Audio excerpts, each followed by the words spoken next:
Hello, this is Brian Tracy, and welcome. This program that you're about to hear is for ambitious people who want to get ahead faster.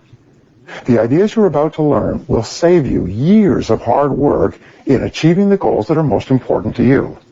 If I was only given 5 minutes to speak to you, and I could only convey one thought that would help you to be more successful, I would tell you to write down your goals, make plans to achieve them, and work on your plans every single day. This advice, if you followed it, would be of more help to you than anything else you could ever learn. Many university graduates have told me that this simple concept has been more valuable to them than 4 years of study. This idea has changed my life and the lives of millions of other people. It will change yours as well. Let's begin with Chapter 1, Unlock Your Potential. Your ability to set goals is the master skill of success. Goals unlock your positive mind and release ideas and energy for goal attainment. Without goals, you simply drift and flow on the currents of life. With goals, you fly like an arrow, straight and true to your target. The truth is that you probably have more natural potential than you could use if you lived 100 lifetimes. Whatever you have accomplished up to now is only a small fraction of what is truly possible for you. One of the rules for success is this: it doesn't matter where you're coming from. All that really matters is where you're going. And where you're going is solely determined by yourself and your own thoughts. Perhaps the greatest discovery in human history is the power of your mind to create almost every aspect of your life. Everything you see around you in the man-made world began as a thought or an idea in the mind of a single person before it was translated into reality. Everything in your life started as a thought, a wish, a hope, or a dream, either in your mind or in the mind of someone else. Your thoughts are creative. Your thoughts form and shape your world and everything that happens to you. The great summary statement of all religions, philosophies, metaphysics, psychology, and success is this: you become what you think about most of the time. Your outer world ultimately becomes a reflection of your inner world and mirrors back to you what you think about. Whatever you think about continuously emerges in your reality. Many thousands of successful people have been asked what it is that they think about most of the time. The most common answer given by successful people is that they think about what they want and how to get it most of the time. Unsuccessful, unhappy people think and talk about what they don't want most of the time. They talk about their problems and worries and who is to blame most of the time. But successful people keep their thoughts and conversation on the topics of their most intensely desired goals. They think and talk about what they want most of the time. Imagine this exercise. You take a homing pigeon out of its roost, put it in a cage, cover the cage with a blanket, put the cage in a box covered with the blanket, and then place the box into a closed truck cab. You can then drive 1,000 miles in any direction. If you then open up the truck cab, take out the box, take off the blanket, and let the homing pigeon out of the cage, the homing pigeon will fly up into the air, circle 3 times, and then fly unerringly back to its home roost 1,000 miles away. This is the only creature on Earth that has this incredible cybernetic goal-seeking function, except for man. You have the same goal-achieving ability as the homing pigeon, but with one marvelous addition. When you are absolutely clear about your goal, you don't even have to know where it is or how it is to be achieved. By simply deciding what it is you want, you will begin to move unerringly toward your goal, and your goal will start to move unerringly toward you. At exactly the right time and in exactly the right place, you and the goal will meet. Mark McCormick, in his book, What They Don't Teach You at Harvard Business School, tells of a Harvard study conducted between 1979 and 1989. In 1979, the graduates of the MBA program at Harvard were asked, Have you set clear written goals for your future and made plans to accomplish them? It turned out that only 3% of the graduates had written goals and plans. 13% had goals, but they were not in writing. Fully 84% had no specific goals at all, aside from getting out of school and enjoying the summer. 10 years later, in 1989, they interviewed the members of that class again. They found that the 13% who had goals, but which were not in writing, were earning, on average, twice as much as the 84% of students who had had no goals at all. But most surprisingly, they found that the 3% of graduates who had clear written goals when they left Harvard were earning, on average, 10 times as much as the other 97% of graduates altogether. The only difference between the groups was the clarity of the goals they had for themselves when they started out. Goals give you a sense of meaning and purpose. Goals give you a sense of direction. As you move towards your goals, you feel happier and stronger. You feel more energized and effective. You feel more confident and competent in yourself and your abilities.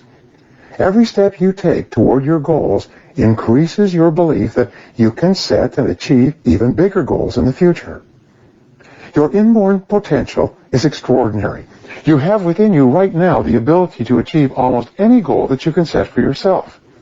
Your greatest responsibility to yourself is to invest whatever time is required to become absolutely clear about exactly what it is you want and how you can best achieve it. The greater clarity you have regarding your true goals, the more of your potential you will unleash for good in your life. The starting point of all goal attainment is desire. You must develop an intense, burning desire for your goals if you really want to achieve them. It is only when your desire becomes intense enough that you will have the energy and the internal drive to overcome all the obstacles that will arise in your path as you start towards your goals. The great oil billionaire H.L. Hunt was once asked the secret of success. He replied that success required two things, and two things only. First, he said, you must know exactly what it is you want. Most people never make this decision. Second, he said, you must determine the price that you will have to pay to achieve it, and then get busy paying that price.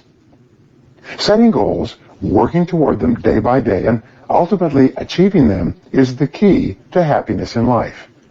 Goal setting is so powerful that the very act of thinking about your goals makes you happy, even before you've taken the first step toward achieving them.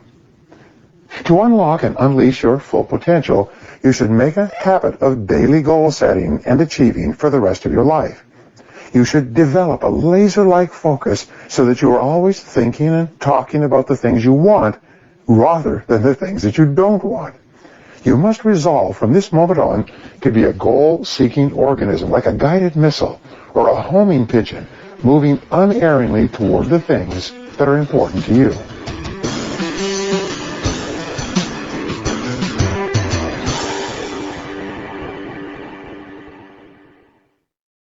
Chapter 2. Take charge of your life. When I was 21, I was broke and living in a small one-room apartment in the middle of a very cold winter, working on a construction job during the day. I usually couldn't afford to go out of my apartment in the evenings, where at least it was warm, so I had a lot of time to think. One night, as I sat there at my small kitchen table, I had a great flash of awareness. It changed my life. I suddenly realized that everything that happened to me for the rest of my life was going to be up to me. No one else was ever going to help me. No one was coming to the rescue. I later learned that when you accept complete responsibility for your life, you take the giant step from childhood to adulthood. Sadly enough, most people never do this. I have met countless men and women in their 40s and 50s who are still grumbling and complaining about earlier unhappy experiences, and still blaming their problems on other people and circumstances. And many people are still angry about something that one of their parents did or did not do to or for them 20 or 30 or even 40 years ago. They are trapped in the past and they can't get free. The greatest enemies of success and happiness are negative emotions of all kinds. It is negative emotions that hold you down, tire you out, and take away all your joy in life. It is negative emotions from the beginning of time that have done more harm to individuals and societies than all the plagues of history. One of your most important goals, if you want to be truly happy and successful, is to free yourself from negative emotions. And fortunately, this can be done if you learn how. The negative emotions of fear, self-pity, envy, jealousy, feelings of inferiority, and ultimately anger are mostly caused by 4 factors. The first of the 4 root causes of negative emotions is justification. You can only be negative as long as you can justify to yourself and others that you are entitled to be angry or upset for some reason. This is why angry people are continually explaining and elaborating on the reasons for their negative feelings. However, if you cannot justify your negativity, you can't be angry. For example, a person is laid off from a job due to a change in the economy and declining sales in the company. However, the individual is angry with his boss for this decision and justifies his anger by describing all the reasons why his being laid off was unfair. He can even get himself so incensed that he decides to sue or get even in some way. As long as he continues to justify his negative feelings toward his boss and the company, his negative emotions control him and absorb much of his life and thinking. However, as soon as he says, "Well, I've been laid off. These things happen. It's not personal. People get laid off all the time. I guess I'd better get busy finding a new job," his negative emotions vanish. He becomes calm, clear, and focused on the goal and on the steps he can take to get back into the workforce. As soon as he stops justifying, he becomes a more positive and effective person. The second cause of negative emotions is rationalization.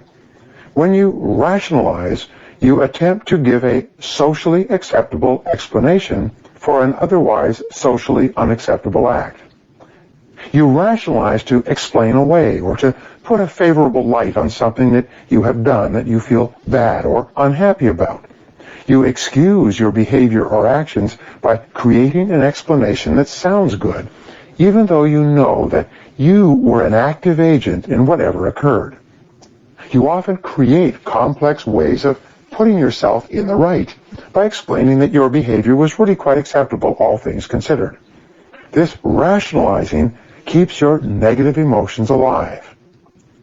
Rationalization and justification always require that you make someone or something else the source or cause of your problem. You cast yourself in the role of the victim, and you make the other person or organization into the oppressor or the bad guy. The third cause of negative emotions is an overconcern or hypersensitivity to the way other people treat you. For some people, their entire self-image is determined by the way other people speak to them, talk to them, or about them, or even look at them. They have little sense of personal value or self-worth apart from the opinions of others. And if those opinions are negative for any reason, real or imagined, the victim immediately experiences anger, embarrassment, shame, feelings of inferiority, and even depression, self-pity, and despair. The fourth cause of negative emotions, and the worst of all, is blaming. When I draw the negative emotions tree in my seminars, I illustrate the trunk of the tree as the propensity to blame other people for our problems. Once you cut down the trunk of the tree, all the fruits of the tree, all the other negative emotions, die immediately. From this point forward, see and think about yourself as the master of your own fate. See yourself as completely in charge of your own life. Refuse to whine and complain about things that happened in the past, which cannot be changed. Instead, orient yourself toward the future and think of what you want and where you're going. Above all, think about your goals. The very act of thinking about your goals makes you positive and purposeful again. There's a large body of psychological literature that revolves around the concept of locus of control theory. In more than 50 years of research, psychologists have determined that your personal locus of control is the determining factor of your happiness or unhappiness in life. And here's why. A person with an internal locus of control is a person who feels that he or she is in complete control of his or her life. This person feels strong, confident, and powerful. He or she is generally optimistic and positive. He or she feels terrific about him or herself and feels very much in charge of his or her destiny. On the other hand, a person with an external locus of control is a person who feels controlled by external factors, by their boss, their bills, their marriage, their childhood problems, and their current situation. They feel out of control, and as a result, they feel weak, angry, fearful, negative, hostile, and disempowered. The good news is that there's a direct relationship between the amount of responsibility you accept and the amount of control you feel. The more you say, I am responsible, the more of an internal locus of control you develop within yourself, and the more powerful and confident you feel. There's also a direct relationship between responsibility and happiness. The more responsibility you accept, the happier you become. It seems that all three, responsibility, control, and happiness, go together. The more responsibility you accept, the greater amount of control you feel you have. The greater amount of control you feel you have, the happier and more confident you become. When you feel positive and in control of your life, you will set bigger and more challenging goals for yourself. You will also have the drive and determination to achieve them. You will feel as if you hold your whole life in your own hands, and that you can make it into whatever you decide to. The starting point of goal setting, then, is for you to realize that you have virtually unlimited potential to be, have, or do anything you really want in life, if you simply want it badly enough and are willing to work long enough and hard enough to achieve it. The second part of goal setting is for you to accept complete responsibility for your life and for everything that happens to you, with no blaming and no excuses. With these two concepts in mind, that you have unlimited potential and that you are completely responsible, you are now ready to move to the next step, which is to begin designing your ideal future.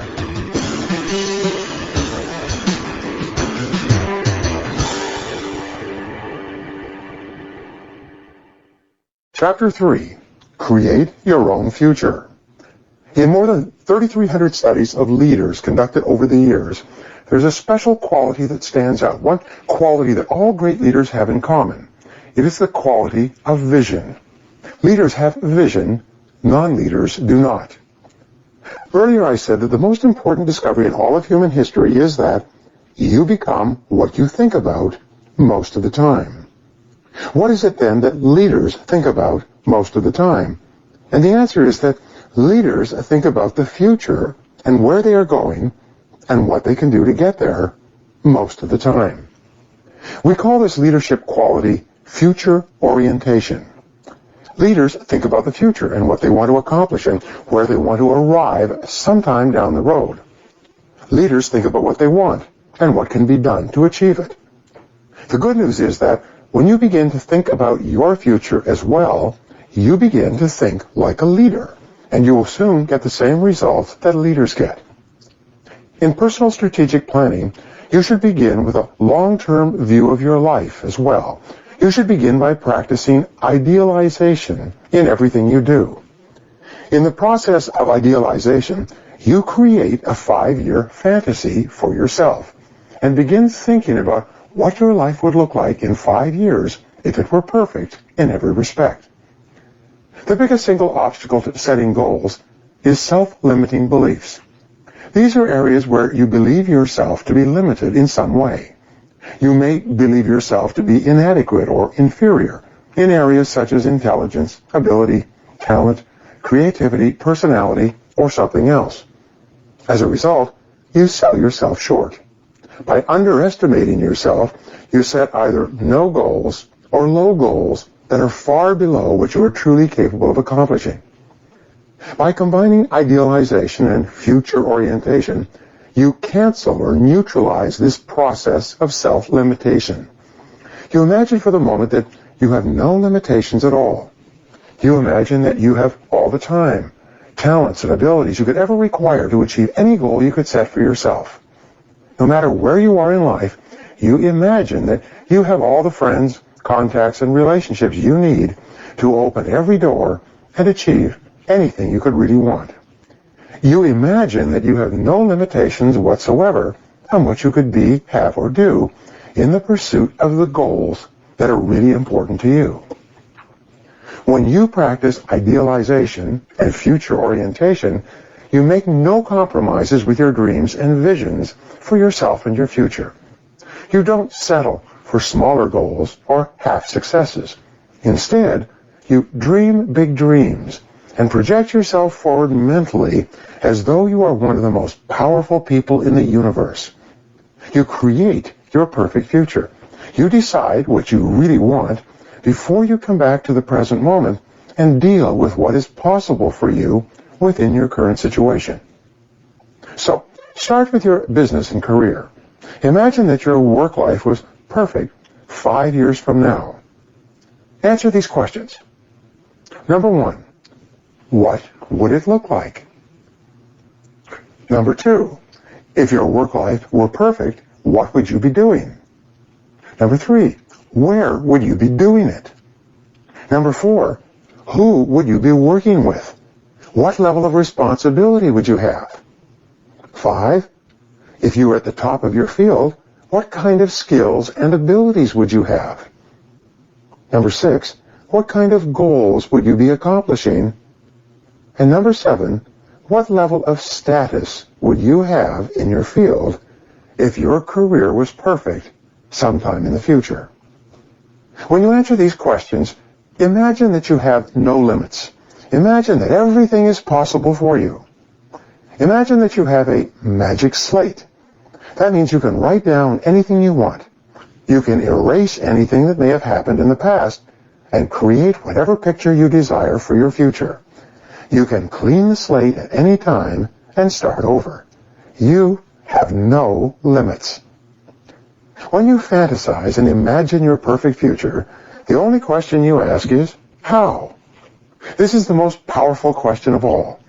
Asking the word how repeatedly stimulates your creativity and triggers ideas to help you accomplish your goals. Unsuccessful people always wonder whether or not a particular goal is possible. High achievers, on the other hand, only ask the question, how?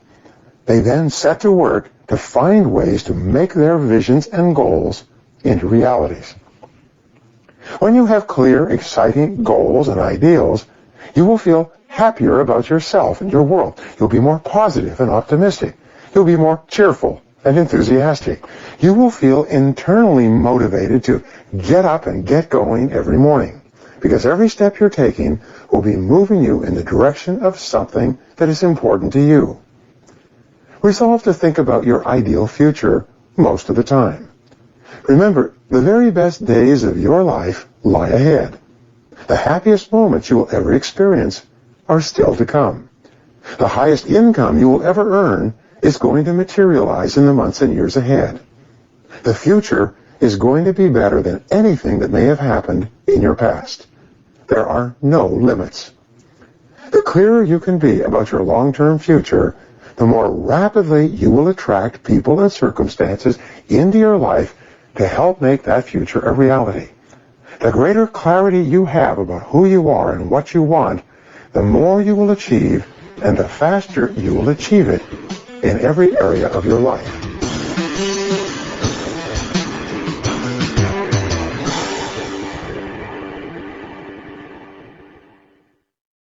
Chapter 4. Clarify your values. One of the most important characteristics of leaders and top people in every area of life is that they know who they are, what they believe in, and what they stand for. Average people are usually confused about their goals, values, and ideals, and As a result, they go back and forth and accomplish very little. Men and women who become leaders, on the other hand, with the same or even fewer abilities and opportunities, go on to accomplish great things in whatever they attempt. Life is lived from the inside out. The very core of your personality is your values. Your values are what make you the person you are. Everything you do on the outside is dictated and determined by your values on the inside, whether clear or fuzzy. The greater clarity you have regarding your values on the inside, the more precise and effective will be your actions on the outside. You can imagine your personality by thinking of a target with concentric rings, from the inside to the outside.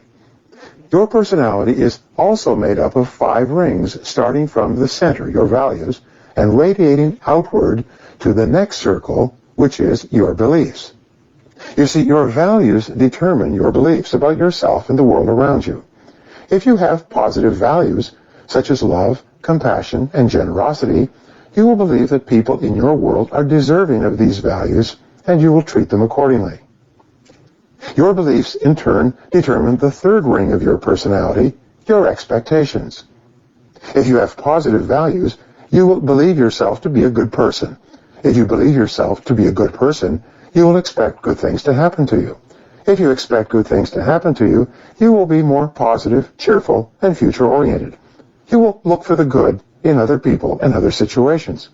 And surprise, surprise, your expectations will become your realities. The 4th level of your personality, determined by your expectations, is your attitude. Your attitude will be an outward manifestation or reflection of your values, beliefs, and expectations. For example, if your value is that this is a good world to live in, and your belief is that you're going to be very successful in life, you will expect that everything that happens to you is helping you in some way.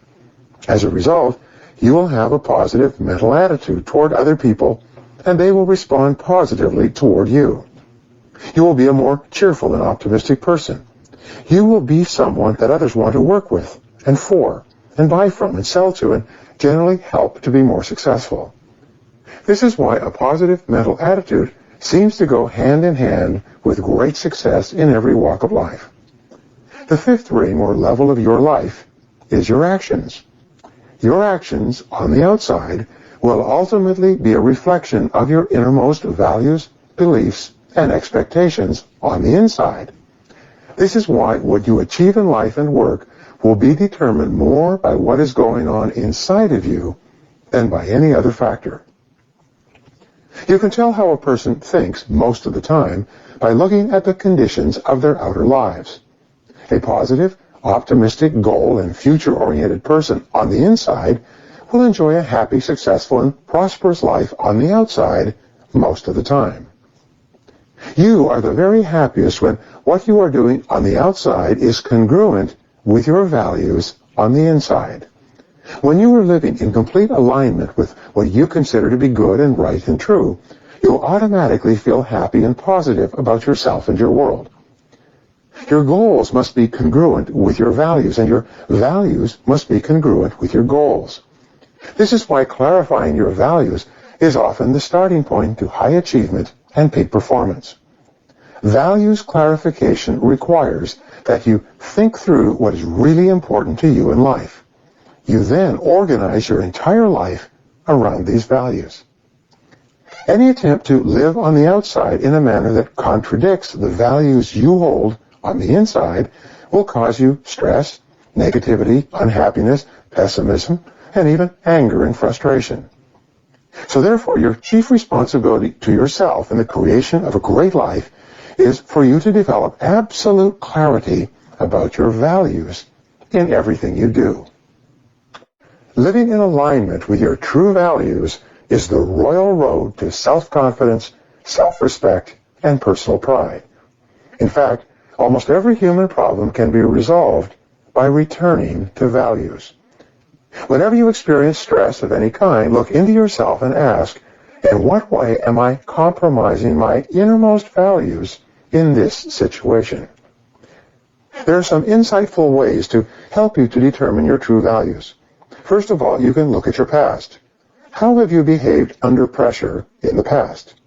What choices did you make with your time or money when you were forced to choose? Your answers will give you an indication of your predominant values at that time. Dale Carnegie once wrote, "Tell me what gives a person his greatest feeling of importance, and I will tell you his entire philosophy of life." What makes you feel important? What raises your self-esteem? What increases your sense of self-respect and personal pride? What have you accomplished in your past life that has given you the greatest sense of pride and satisfaction? These answers will give you good indications of your true values. The spiritual teacher Emmett Fox once wrote about the importance of discovering your heart's desire. What is your heart's desire? What is it that deep down in your heart, more than anything else, you would like to be, have, or do in life? As a friend of mine asked, what do you want to be famous for?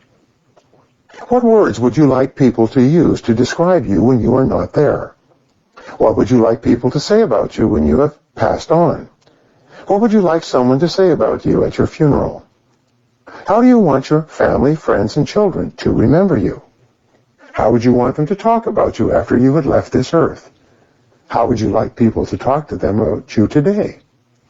What kind of reputation do you have right now?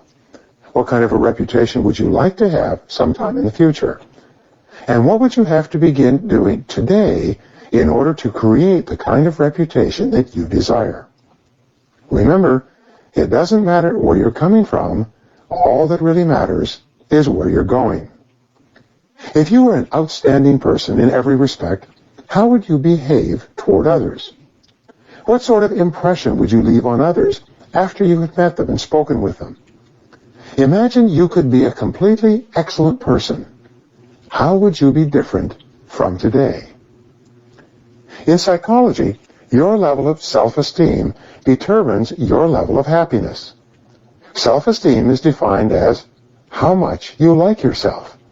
Your self-esteem, in turn, is determined by your self-image. This is the way you see yourself and think about yourself in your day-to-day interactions with others.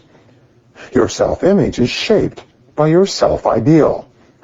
Your self-ideal is made up of the virtues, values, goals, hopes, dreams, and aspirations that you have for yourself sometime in the future. Here's what psychologists have discovered. The more your behavior in the moment is consistent with what you feel your ideal behavior should be, the more you like and respect yourself, and the happier you are. Your aim should be to deliberately and systematically create the circumstances that raise your self-esteem in everything you do. You should live your life as though you are already the outstanding person that you intend to be sometime in the future. What are your values today with regard to your work and your career? Do you believe in the values of integrity, hard work, dependability, creativity, cooperation, initiative, ambition, and getting along well with other people? People who live these values in their work are vastly more successful and more highly esteemed than people who do not. What are your values with regard to your family? Do you believe in the importance of unconditional love, continuous encouragement and reinforcement, patience, forgiveness, generosity, warmth, and attentiveness? People who practice these values consistently with the important people in their lives are much happier than people who do not. What are your values with regard to money and financial success? Do you believe in the importance of honesty, industry, thrift, frugality, education, excellent performance, quality, persistence? People who practice these values are far more successful in their financial lives than those who do not, and they're far more successful far faster as well. What about your health? Do you believe in the importance of self-discipline, self-mastery, and self-control with regard to diet, exercise, and rest? Do you set high standards for your levels of health and fitness and then work every day to live up to those standards? People who practice these values live longer, healthier lives than people who do not. Perhaps the most important value of all is that of integrity. A billionaire once said to me, "Integrity is not so much a value in itself," he said. "It is rather the value that guarantees all the other values." Wow, this was a great insight for me. Once you've decided that you're going to live consistent with a value, your level of integrity determines whether or not you follow through on your commitment.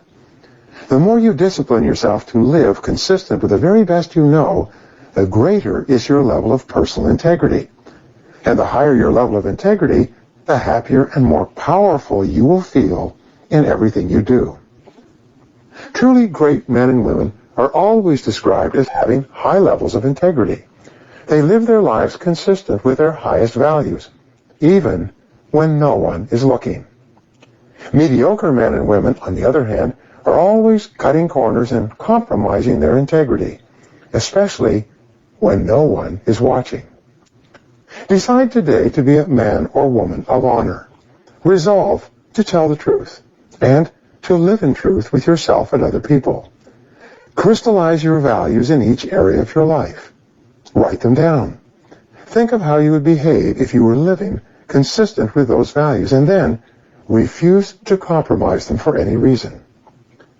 Once you accept complete responsibility for your life and for everything that happens to you, and then create an ideal picture of your perfect future and clarify your values, you are now ready to begin setting clear, specific goals in every area of your life.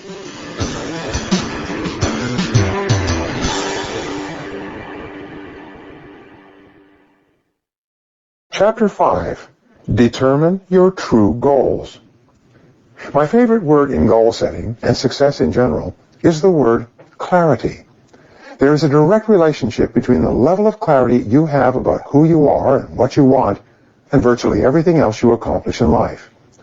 Superior men and women invest the time necessary to develop absolute clarity about themselves and what they really want, like designing a detailed blueprint for a building before they begin construction. Average people just throw themselves at life, like a dog chasing a passing car, and wonder why they never seem to catch anything or keep anything worthwhile. Earlier I mentioned that intense, burning desire is absolutely essential to the overcoming of obstacles and the achieving of great goals. For your desire to be intense enough, your goals must be purely personal.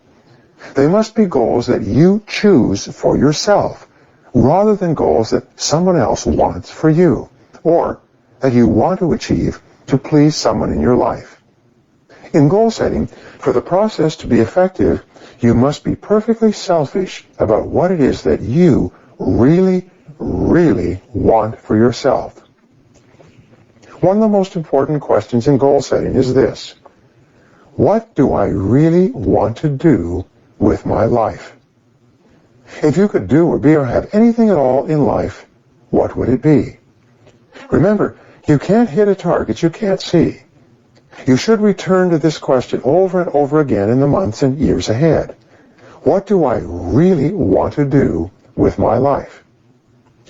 In determining your true goals, you start with your vision, your values, and your ideals.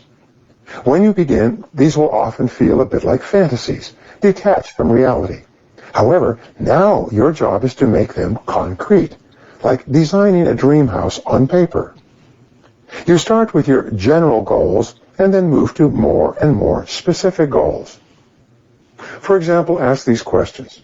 Number 1, what are your 3 most important goals in your business and career right now? Number 2, what are your 3 most important financial goals right now? Number 3, what are your 3 most important family or relationship goals right now? And 4, what are your 3 most important health and fitness goals right now? The flip side of the above questions is for you to ask, what are my 3 biggest worries or concerns in life right now?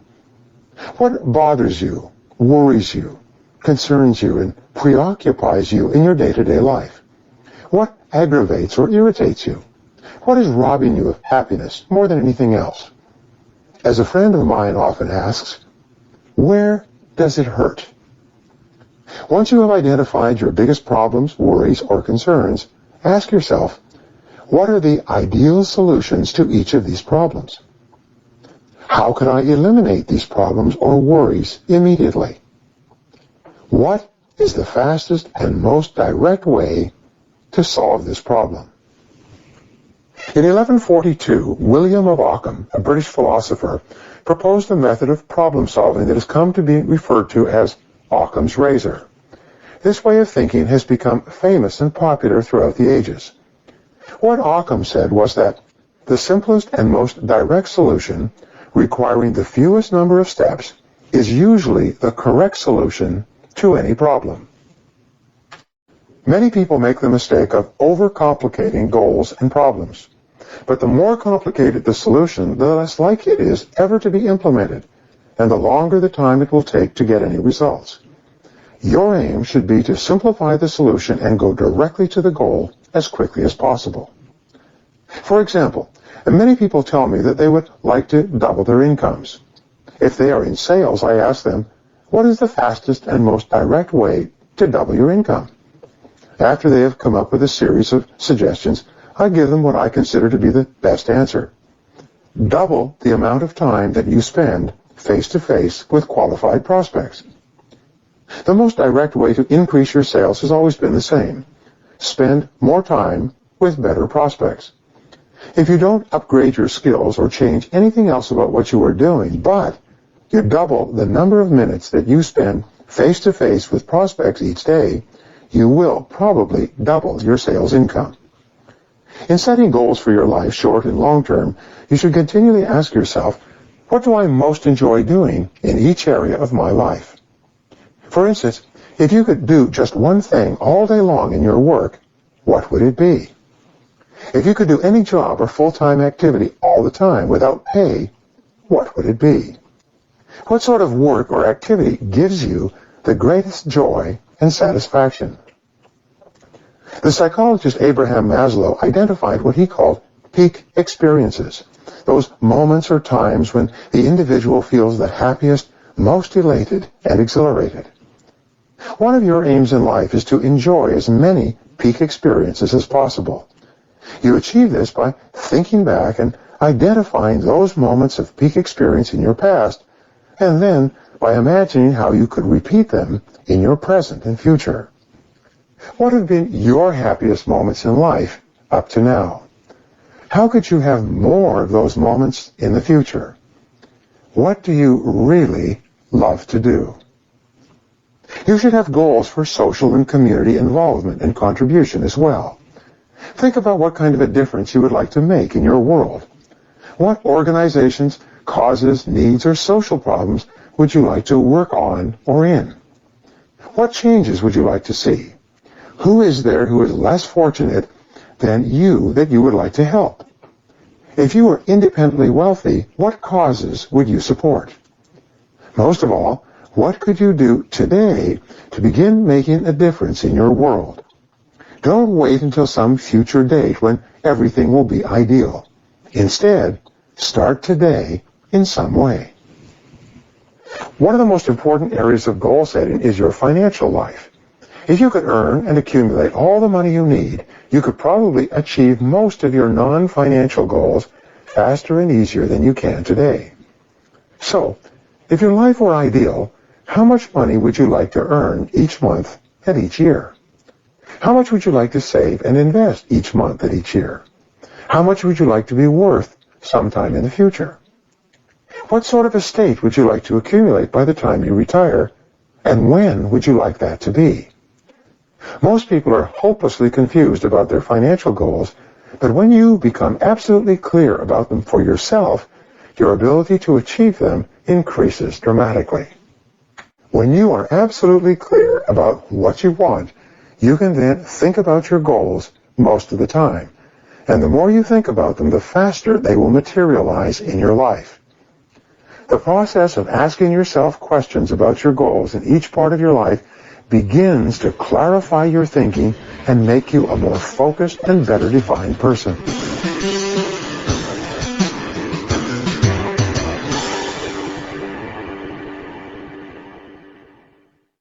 Chapter 6. Analyze your beliefs. Perhaps the most important of all mental laws is the law of belief. This law says that whatever you believe with conviction becomes your reality. You do not believe what you see what you already believe. You actually view your world through a lens of beliefs, attitudes, prejudices, and preconceived notions. Dr. William James of Harvard said in 1905, "Belief creates the actual fact." He went on to say that the greatest revolution of my generation is the discovery that individuals, by changing their inner attitudes of mind, can change the outer aspects of their lives. The worst of all beliefs are self-limiting beliefs. If you believe yourself to be limited in some way, whether or not it is true, it becomes true for you. If you believe it, you will act as if you were deficient in that particular area of talent or skill. Overcoming self-limiting beliefs and self-imposed limitations is often the biggest obstacle standing between you and the realization of your full potential. Self-limiting beliefs, sometimes based on a single experience or a casual remark, can hold you back for years. Almost everyone has had the experience of mastering a skill in an area where they thought that they had no ability, and being quite surprised at themselves. Perhaps this has happened to you. You suddenly realize that your limiting ideas about yourself in that area were not based on fact at all. Many people, because of their negative beliefs, most of which are erroneous, falsely consider themselves to be limited in intelligence, talent, capability, creativity, or skill of some kind. In virtually every case, however, these beliefs are false. The fact is that you have more potential than you could ever use in your entire lifetime. The good news about beliefs is that all beliefs are learned. They can therefore be unlearned, especially if they're not helpful. The starting point of unlocking more of your potential is for you to identify your self-limiting beliefs and then ask, what if they were not true at all? What if you were possessed of an extraordinary ability in an area where you didn't think you were very good at all, such as selling, entrepreneurship, public speaking, or money-making? Imagine that there was a belief store, very much like a computer software store, that you could visit and purchase a belief to program into your subconscious mind. If you could choose any set of beliefs at all, which beliefs would be the most helpful to you? Here is my suggestion. Select this belief. I am destined to be a big success in life. If you absolutely believe that you are destined to be a big success, you will walk, talk, and act as if everything that happens to you in life is part of a great plan to make you successful. And as it happens, this is how the top people think in every field. Top people look for the good in every situation. They know that it is always there.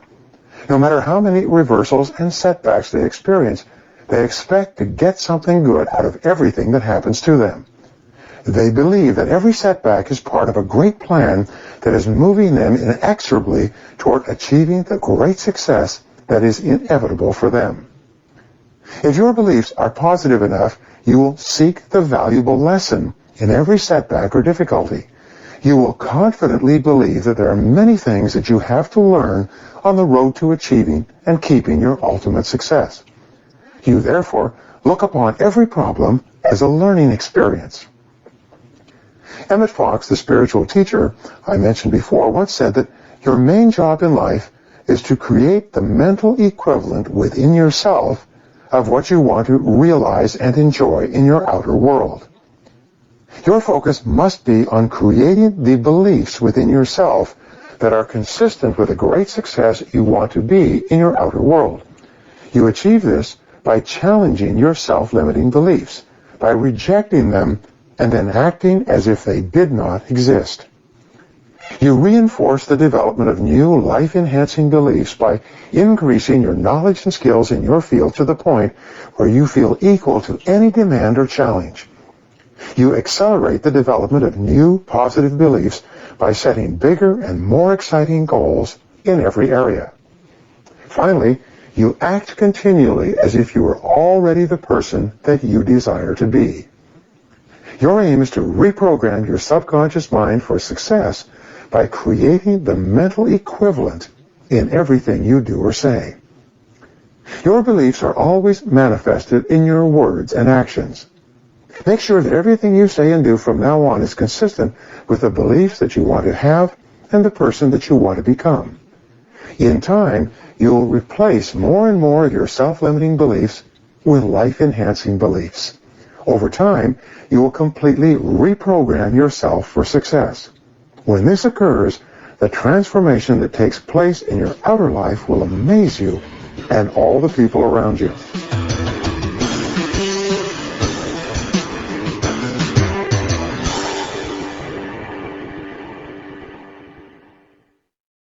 Chapter 7. Start at the beginning. Imagine that you were going to take a long trip across the country. The first thing you would do would be to choose your destination and then get a road map to determine the very best way to get there. Each day before you started out, you would locate yourself on a map relative to where you are and where you plan to go in the hours ahead. Life is very much the same.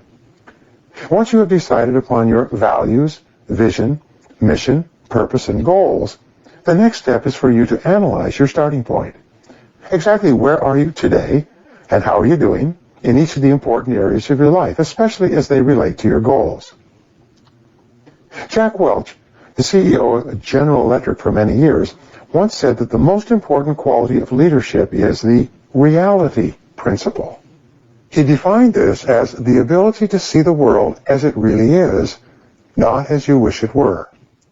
He would begin every meeting to discuss a goal or a problem with the question, what's the reality? Abraham Maslow once wrote that the first quality of the self-actualizing person was the ability to be completely honest and objective with himself or herself. It's the same with you. If you want to be the best you can be and to achieve what is truly possible for you, you must be brutally honest with yourself and your point of departure. You must sit down and analyze yourself in detail to decide exactly where you are today in each area. When you begin to plan your long-term future, one of the most valuable exercises you can engage in is called zero-based thinking. In zero-based thinking, you ask this question: knowing what I now know, is there anything that I am doing today that I wouldn't start up again today if I had to do it over, knowing what I now know? No matter who you are or what you are doing, there are certain things in your life that, knowing what you now know, you wouldn't get into again today if you had them to do over. It's difficult, if not impossible, for you to make progress in your life if you allow yourself to be held back by decisions that you have made in the past. If there is something in your life that you wouldn't get into again today, your next question is, how do I get out, and how fast? Apply zero-based thinking to the people in your life, both business and personal. Is there any relationship in your life that, knowing what you now know, you wouldn't get into? Is there any person that you have hired, assigned, or promoted that, knowing what you now know, you wouldn't hire back again today? Is there any person that you are working with or for that, knowing what you now know, you wouldn't get involved with again today? Be perfectly honest with yourself when you ask and answer these questions. Examine every aspect of your work life and career. Is there any job that you have taken on that, knowing what you now know, you wouldn't get into? Is there any part of your business or work that, knowing what you now know, you wouldn't start up again? Is there any activity, process, product, service, or expenditure in your business that, knowing what you now know, you wouldn't embark upon again today if you had to do it over? After people and work considerations, look at your investments. Is there any investment of time, money, or emotion that, knowing what you now know, you wouldn't get into again today if you had to do it over?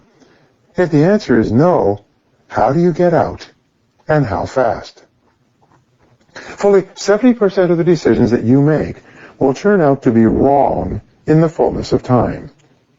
When you made the decision or commitment, it was probably a good idea, based on the circumstances and knowledge of the moment. But now, the situation may have changed, and it is time to zero-base it, based on the way things are today. You can usually tell if you are in a zero-based thinking situation because of the stress that it causes. Whenever you are involved in something that, knowing what you now know you wouldn't get into, you experience ongoing stress, aggravation, irritation, and anger. Sometimes people spend an enormous amount of time trying to make a business or personal relationship succeed. But if you zero-base this relationship, the correct solution is often to get out of the relationship altogether.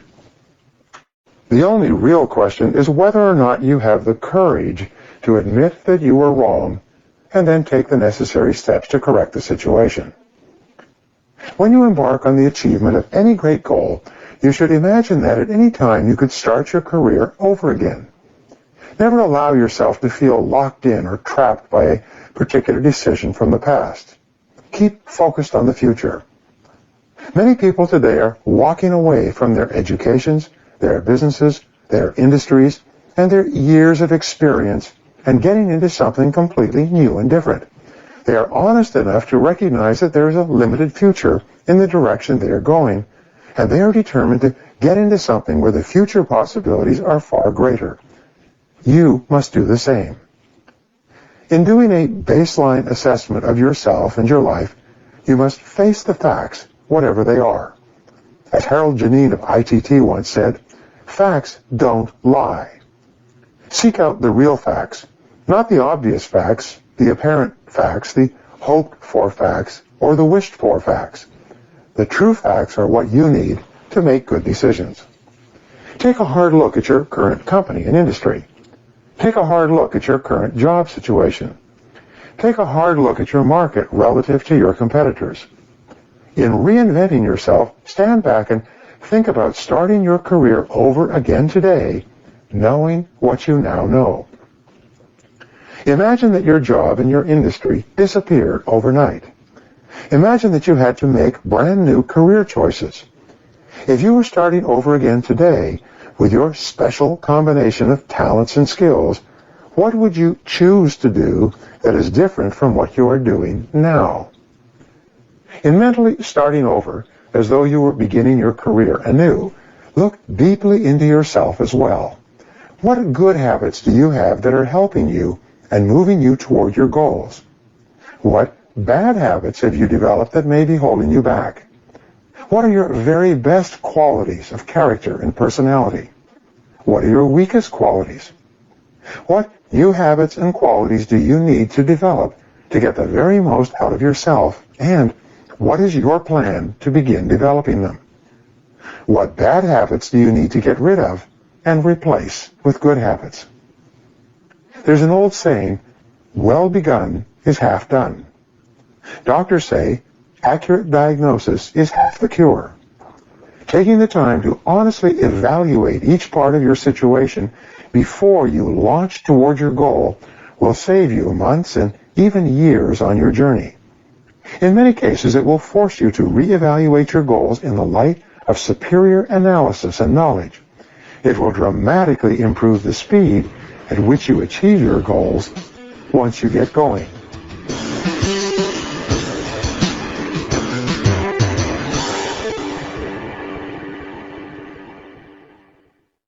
Chapter 8. Measure your progress. You have incredible mental powers that you habitually fail to use to their full extent. Your conscious mind is the head office of your life.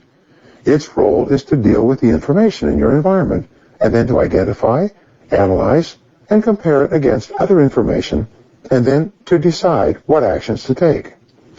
But it is your subconscious mind that contains the great powers that can enable you to accomplish vastly more than you ever have before.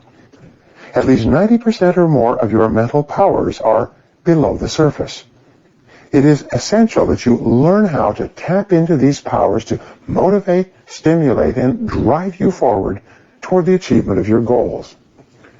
Your subconscious mind functions best with clear goals, specific tasks, deliberate measures, and firm deadlines.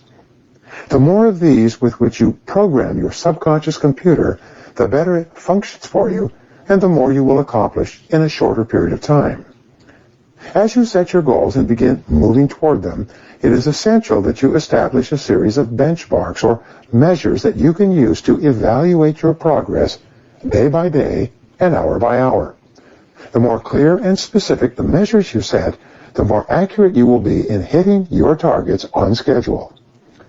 Your subconscious mind requires a forcing system composed of deadlines that you have imposed on yourself for task accomplishments and goal attainment. Without a forcing system, it becomes easy for you to procrastinate and delay, and to put off important tasks until much later, if at all. There are 3 keys to peak performance in achieving your goals. They are commitment, completion, and closure. When you make a firm commitment to achieve a particular goal, and you put aside all excuses, it is very much like stepping on the accelerator of your subconscious mind. You will become more creative, determined, and focused than ever before.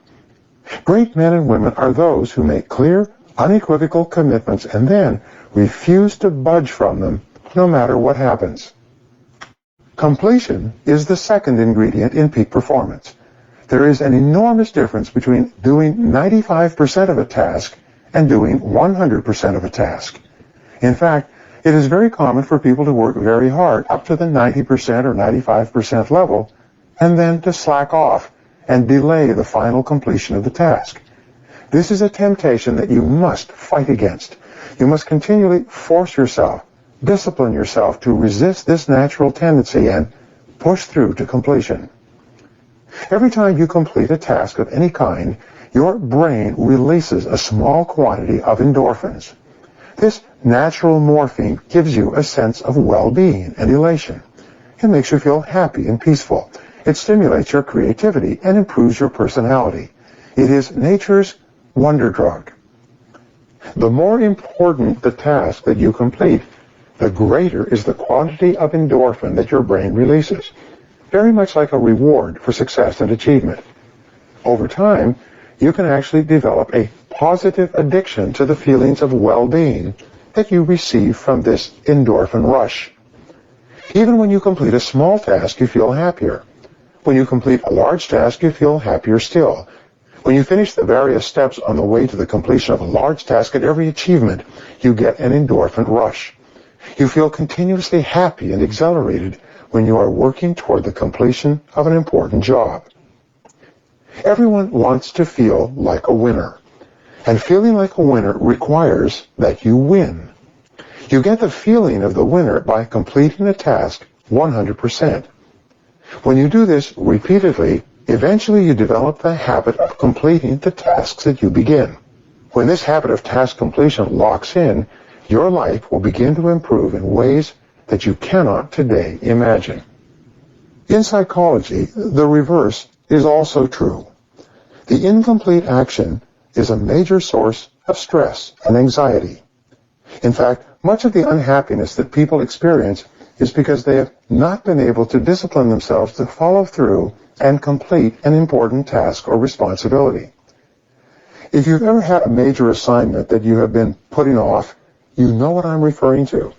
The longer you wait to get started on an assignment, and the closer the deadline approaches, the greater stress you experience. It can start to keep you up at night and affect your personality. But when you finally launch into the task and push it through to completion, you feel a great sense of relief and well-being. The third C, after commitment and completion, is closure. This is the difference between an open loop and a closed loop. Bringing closure to an issue in your personal or business life is absolutely essential for you to feel happy and in control of your situation. Lack of closure, unfinished business, and incomplete action of any kind are all major sources of stress, dissatisfaction, and even failure in business. They consume enormous amounts of physical and emotional energy. Perhaps the most important ability in the world of work is dependability. There is nothing that will get you paid more and promoted faster than to develop a reputation for getting your tasks done quickly and well and on schedule. Whatever your goals, make a list of all the tasks that you will have to accomplish in the achievement of those goals. Put a deadline on every one of those tasks. Then, work every day and every hour to hit your deadlines. Measure your progress each day as you go along. Speed up or slow down where necessary. But remember, you can't hit a target that you can't see. The greater clarity that you have with regard to deadlines and measures, the more you will accomplish and the faster you will get it done. A goal or a decision without a deadline is merely a discussion. It has no energy behind it. It is like a bullet with no powder in the cartridge. Unless you establish deadlines to which you are committed, you will end up firing blanks in life and in work. Sometimes people ask, what if I set a deadline and I don't achieve the goal by the deadline? Simple. Set another deadline, and another if necessary. Deadlines are best guess estimates of when the task will be completed. The more you set and work toward deadlines, the more accurate you will become in predicting the time necessary to complete them. You will become better and better at achieving your goals and completing your task on schedule every single time. In each area of your life, analyze your activities carefully and select a specific number that, more than anything else, determines your level of success in that area.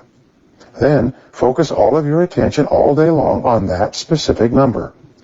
The very act of focused attention will cause you to perform better in that area, both consciously and unconsciously.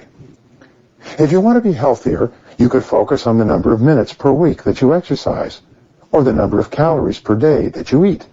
If you want to be successful financially, you can focus on the amount that you earn each hour, or the amount that you save each month. If you want to be successful in sales, you could focus on the number of calls you make each day, or the number of sales, or the size of each sale that you make each month. If you want to be successful in your relationships, you can focus on the number of minutes that you spend face-to-face with the most important people in your life each day and each week. You've heard the saying, what gets measured gets done. There's another saying, if you can't measure it, you can't manage it. Your ability to set specific measures on your goals and then to keep an accurate record and track your performance each day will assure that you achieve your goals exactly when you have decided to, or even before.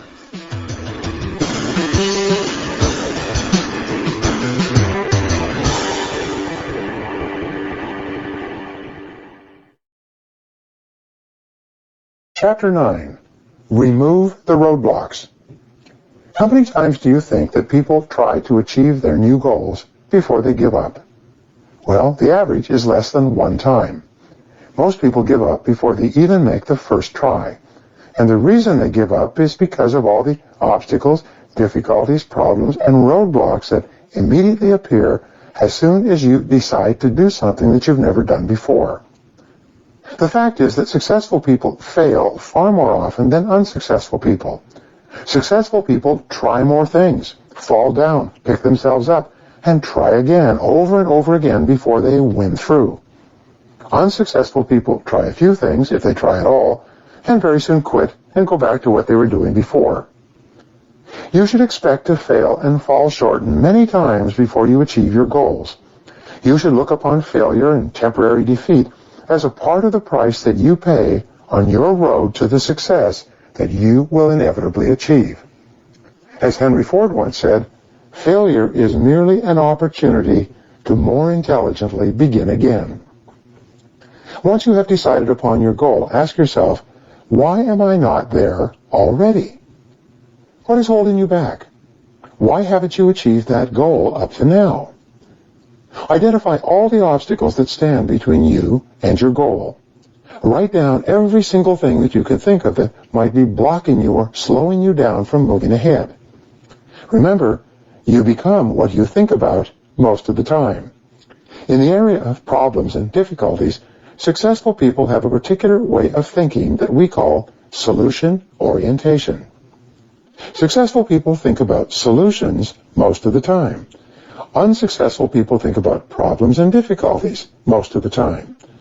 Solution-oriented people are constantly looking for ways to get over, around, and past the obstacles that stand in their ways. Problem-oriented people talk continuously about their problems, about who or what caused them, how unhappy or angry they are, and how unfortunate it is that they have occurred. Solution-oriented people, on the other hand, simply ask the question, how can we solve this? And then they take action to deal with the problem. Between you and anything you want to accomplish, there will always be problems or obstacles of some kind. This is why success is sometimes defined as the ability to solve problems. Personal leadership is the ability to solve problems. Effectiveness is the ability to solve problems.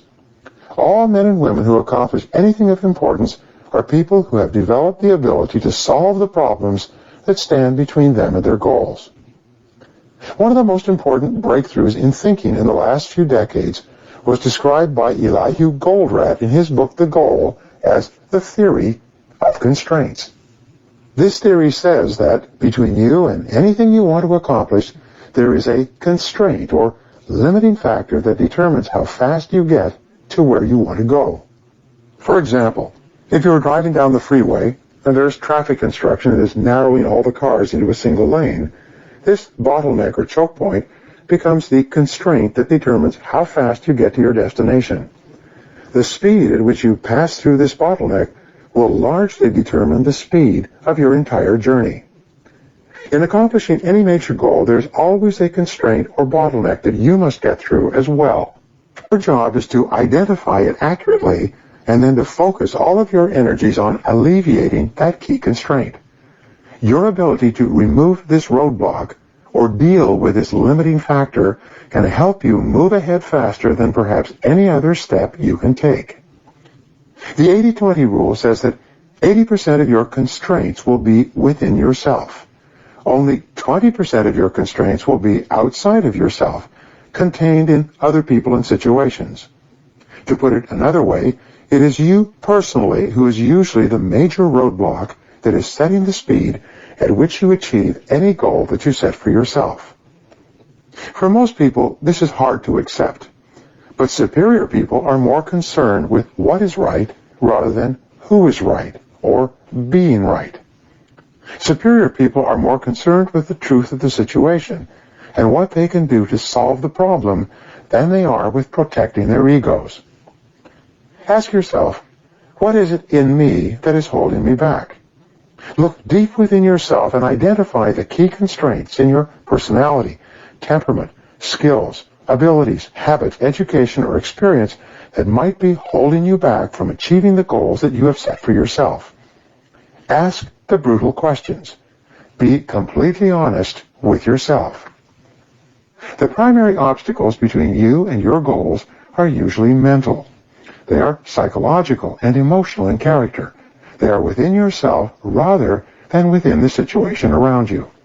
And it is with these mental obstacles that you must begin if you want to achieve everything that is possible for you. The two major obstacles to success and achievement are fear and doubt. It is first of all the fears of failure, poverty, loss, embarrassment, or rejection that holds the average person back from trying in the first place. This is why the average number of times that a person tries with a new goal is less than 1. As soon as he or she thinks of the goal, these fears overwhelm him or her and, like a bucket of water on a small fire, extinguishes the desire completely. The second mental obstacle, closely aligned to fear, is that of self-doubt. We doubt our own abilities. We compare ourselves unfavorably to others and think that others are somehow better, smarter, and more competent than we are. We think, I'm not good enough. We feel inadequate and inferior to the challenges of achieving the great goals that we want so much to accomplish. Fortunately, if there's anything good about doubt and fear, it is that they are both learned emotions. Have you ever seen a negative baby? Children come into the world with no doubts or fears at all, and whatever has been learned can be unlearned through practice and repetition. The primary antidotes to doubt and fear are courage and confidence. The higher your level of courage and confidence, the lower will be your levels of fear and doubt, and the less effect these negative emotions will have on your performance and behavior. The way that you develop courage and confidence is with knowledge and skill. Most fear and doubt arises out of ignorance and feelings of inadequacy of some kind. The more you learn the things you need to know to achieve your goals, the less fear you will feel on the one hand, and the more courage and confidence you will feel on the other. Think about learning to drive for the first time. You were probably extremely tense and nervous and made a lot of mistakes. You may have driven erratically and been a danger to yourself and others. But over time, as you mastered the knowledge and skills of driving, you became better and better, and your confidence increased. Today, you can quite comfortably get into your car and drive across the country with no fear or worry at all. You are so competent at driving that you can do it well without even thinking about it. The same principles apply to any skills you need to learn to achieve any goal you can set for yourself. Once you've made a list of all the obstacles that are standing in the way of your achieving your major goals, organize the obstacles by priority. What is the largest single obstacle? If you could wave a magic wand and remove one major obstacle from your path, which one obstacle, if removed, would help you the most in moving ahead more rapidly? Management consultant Ian Mitroff has an interesting set of observations with regard to problem solving and the removal of obstacles. He says that, whatever the problem, define it in several different ways before you attempt to solve it. Beware of any problem for which there is only one definition or one solution. When you ask the question with regard to your goal, why am I not there already? What answer comes to mind? What is holding you back? What is standing in your way? It is at this point that you have to drill down to determine the correct obstacle before you begin taking steps to remove it. You do this by asking the question, what else could be the problem? After each definition of the problem.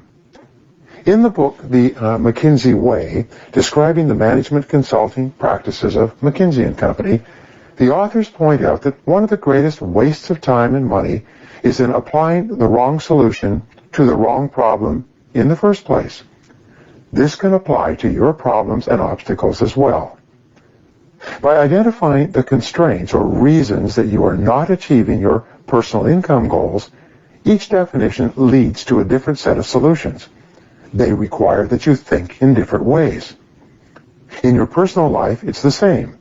The accuracy with which you identify the obstacles or bottlenecks that are holding you back will determine the appropriateness of the various steps that you can take to remove or alleviate those obstacles.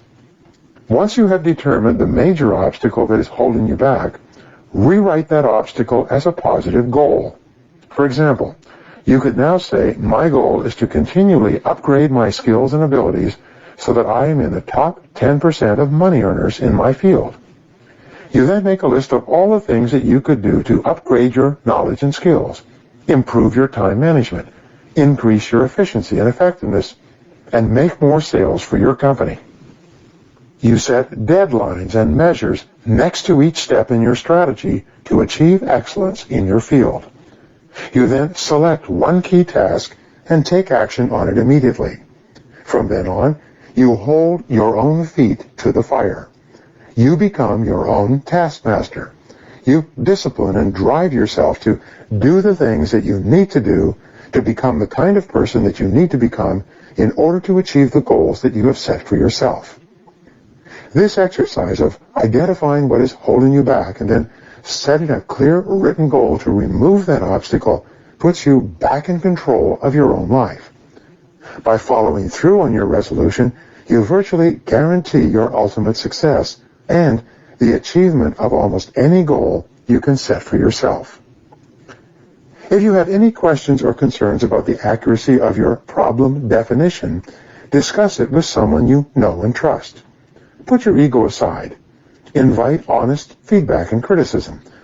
Be open to the possibility that you have fundamental flaws and weaknesses that are standing in the way of your realizing your full potential. Be brutally honest with yourself. Once your problem or obstacle is clear to you, ideas, opportunities, and answers will come to you from various sources. You will begin to attract into your life all kinds of resources that will help you to overcome the obstacle or difficulty, either within yourself or within the situation around you, and move you more rapidly toward your goal. For every problem or obstacle that is standing between you and what you want to accomplish, there is a solution of some kind somewhere. Your job is to be absolutely clear about what sets the speed at which you achieve your goal, and then to focus your time and attention on alleviating that constraint. By removing your major obstacle, you will often make more progress in a few months than the average person might make in several years.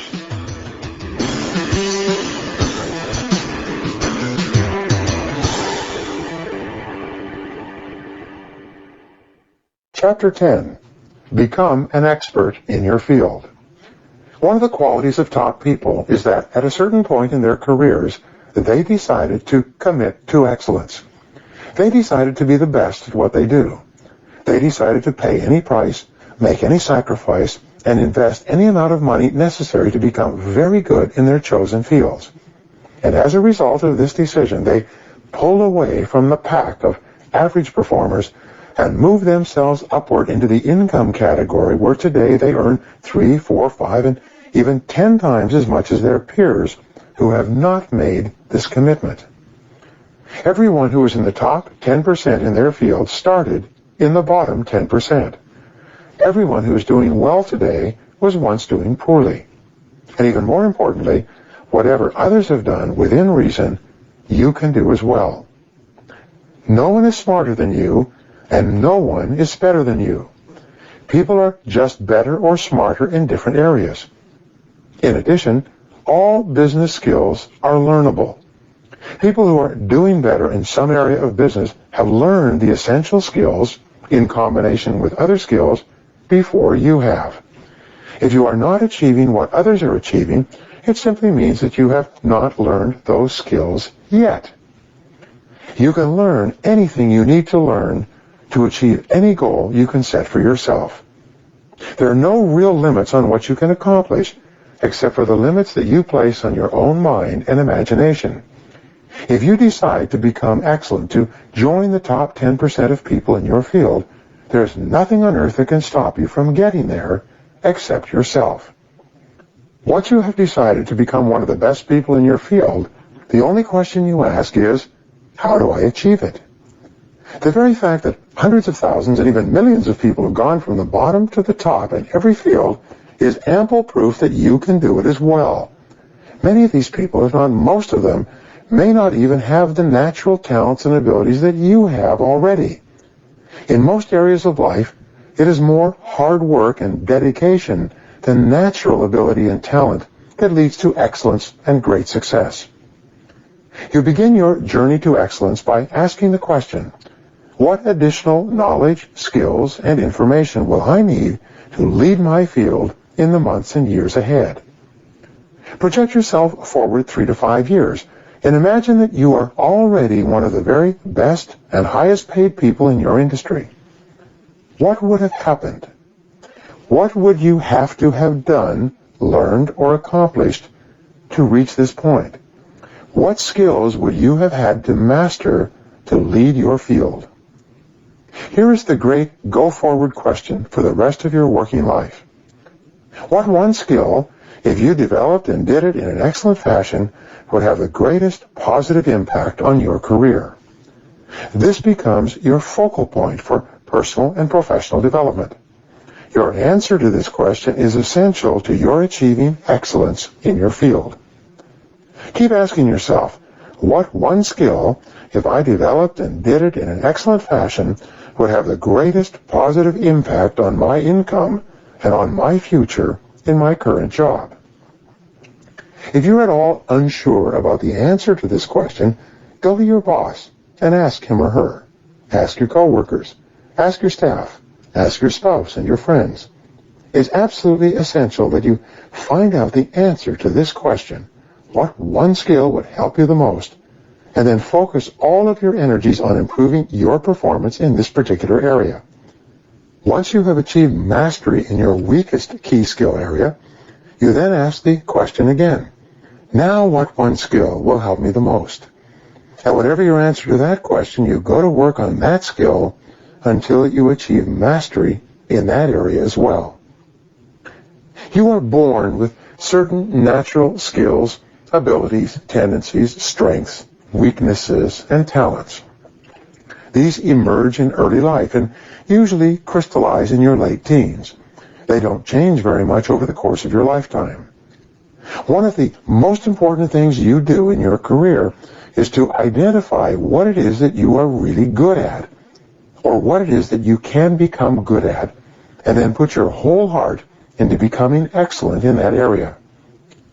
Mary Baker Foley, a management consultant in the 1920s, once wrote, "The very best direction to ride a horse is in the direction it is going. The very best way to develop yourself is in the direction of your natural talents and interests." Jim Cathcart, the author and speaker, says, "Nurture your nature." This is extremely important advice that you should follow throughout your career. You are put on this earth with special talents and abilities that make you unique and different from all other people who have ever lived. Throughout your life, you have often found yourself drawn to an area of activity where your special talents and abilities have enabled you to accomplish more and to enjoy what you are doing at a higher level than anything else you could do. One of your great goals in life is to identify and isolate the one or two things that you can do better and enjoy more than anything else, and then concentrate on becoming absolutely excellent in those areas. Michael Jordan, the basketball player, once said, "Everybody has talent, but ability takes hard work." The poet Longfellow once wrote, "The great tragedy of the average man is that he goes to his grave with his music still in him." You could struggle for years at a job for which you were ill-suited, and then find yourself in the perfect field and make more progress in a couple of years than you had made in the 20 years preceding. Most self-made millionaires say, "I never worked a day in my life." What they did was to find out what they really enjoyed, and then they did more and more of it. There are 8 ways for you to identify and determine your special talents and what you are uniquely suited to do. Here they are. First, you will always be the best and happiest at something that you love to do. If you could afford it, you would do it without pay. It brings out the very best in you, and you get a tremendous amount of satisfaction and enjoyment when you are engaged in that particular work. Second, you do it well.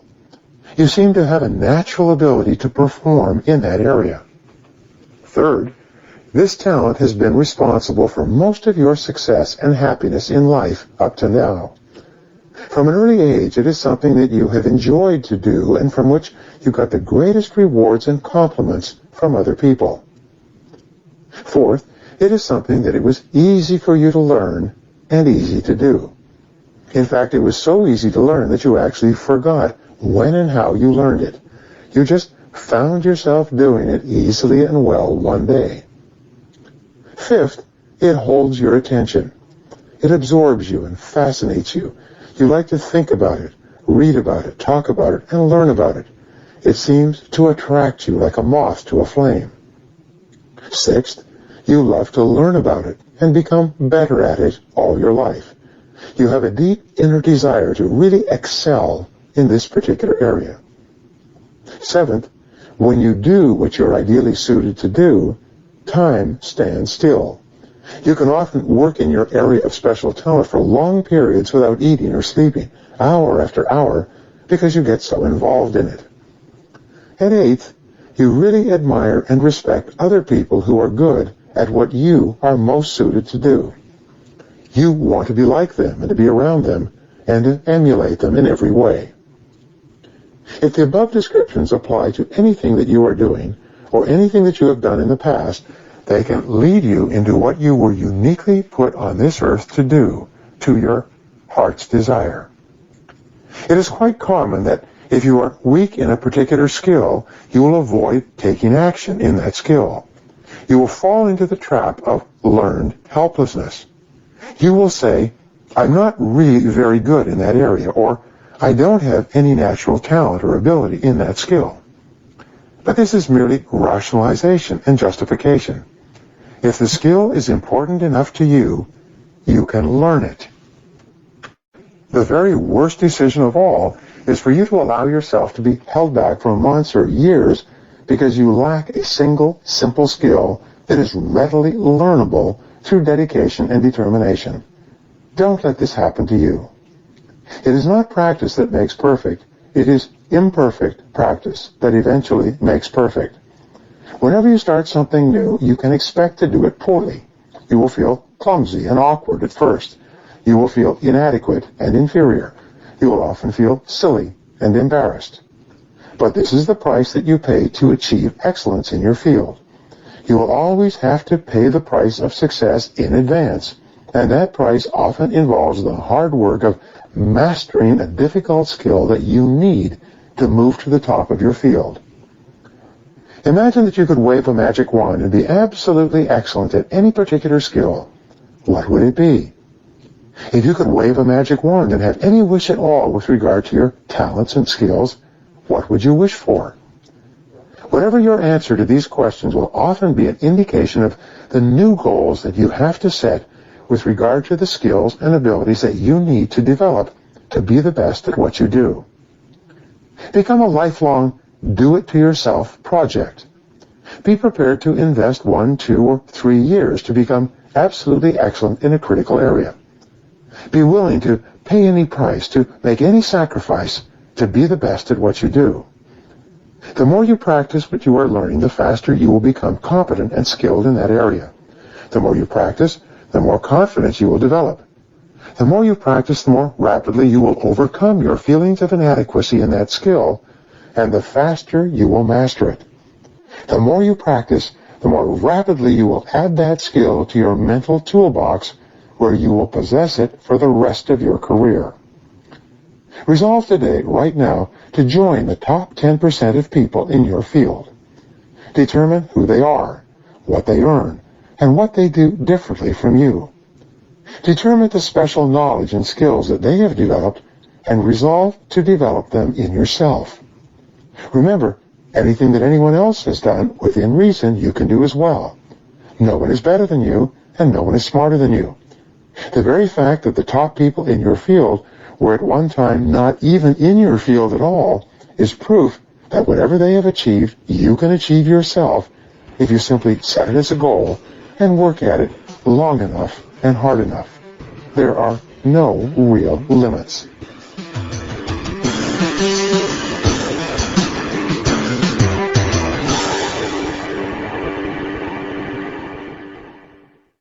Chapter 11. Associate with the right people. Everything in life and business is relationships.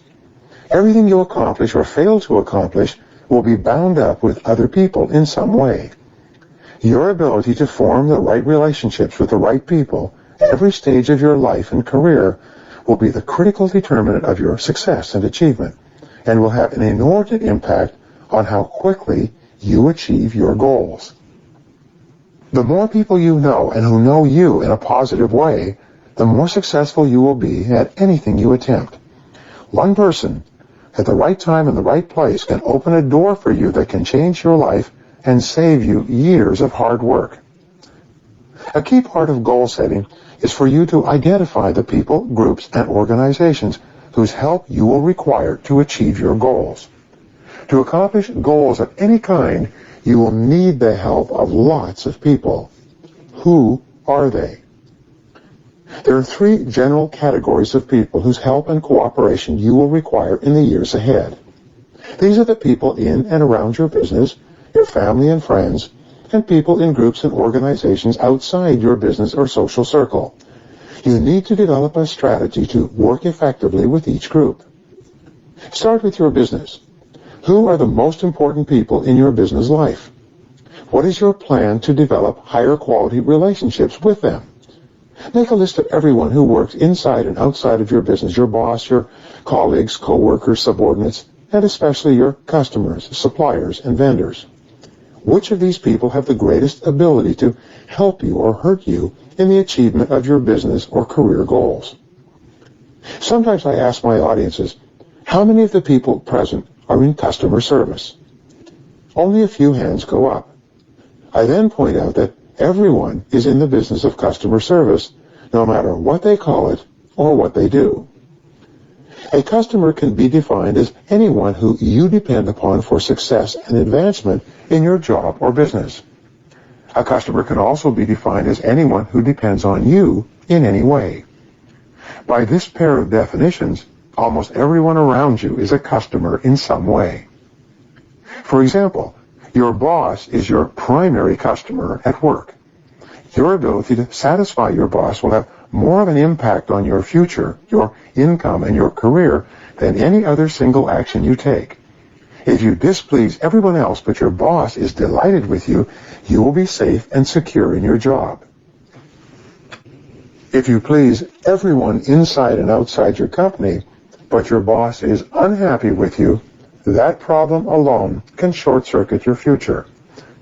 Your co-workers who also depend on your work are your customers as well. Go to each one of them and ask them if there's anything that you can do to help them. Ask them if there's anything that you could do more of, less of, start or stop that would help them to do their jobs better. The fact is that people think about themselves and their own jobs all day long. Anytime you offer to help someone do his or her job better or faster, he or she will be wide open to helping you later. You should look for every opportunity in your work to help people and do nice things for other people. Every honest effort you make to help other people will come back to you in some way, at some time, and often when you least expect it.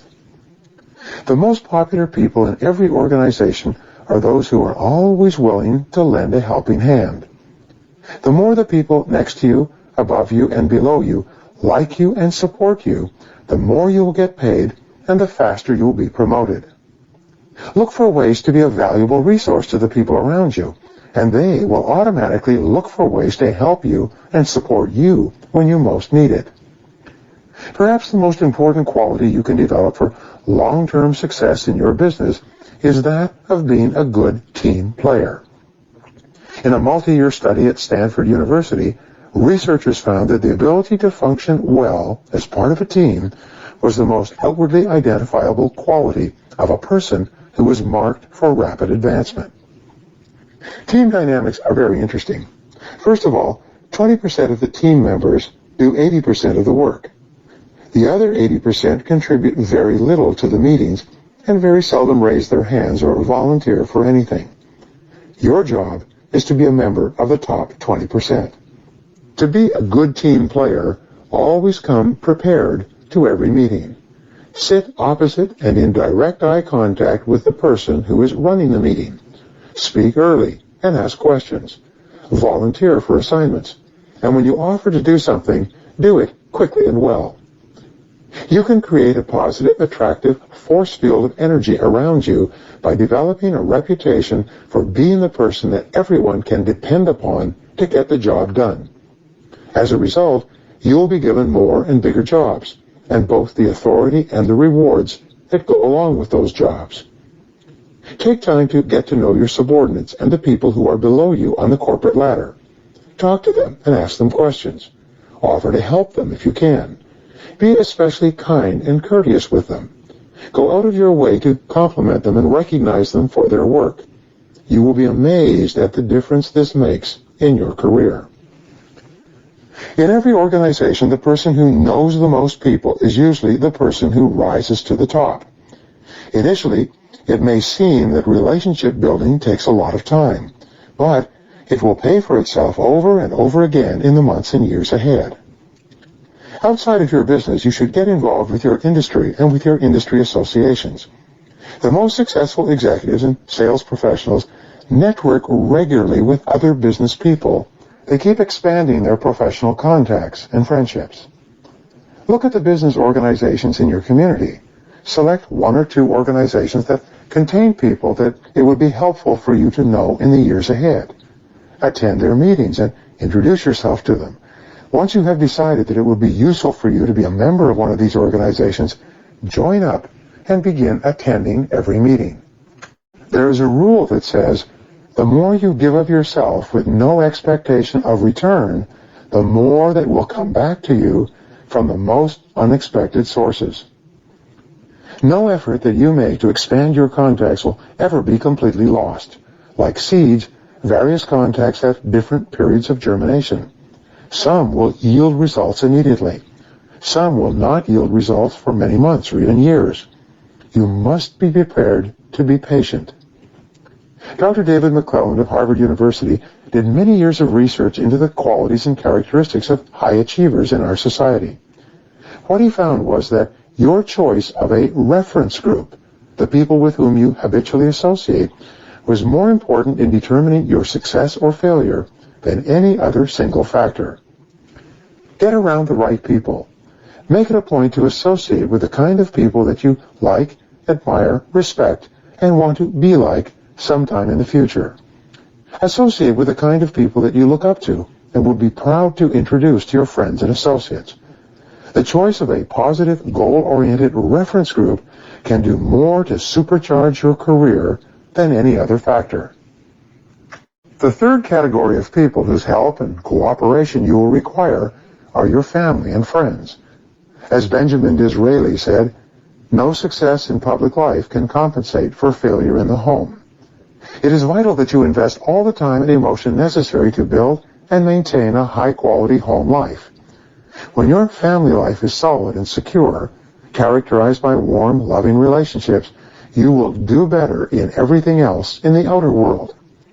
But if something goes wrong with your home life because of inattention or neglect, it will soon affect your results at work in a negative way. Problems at home distract your attention and drain your energy.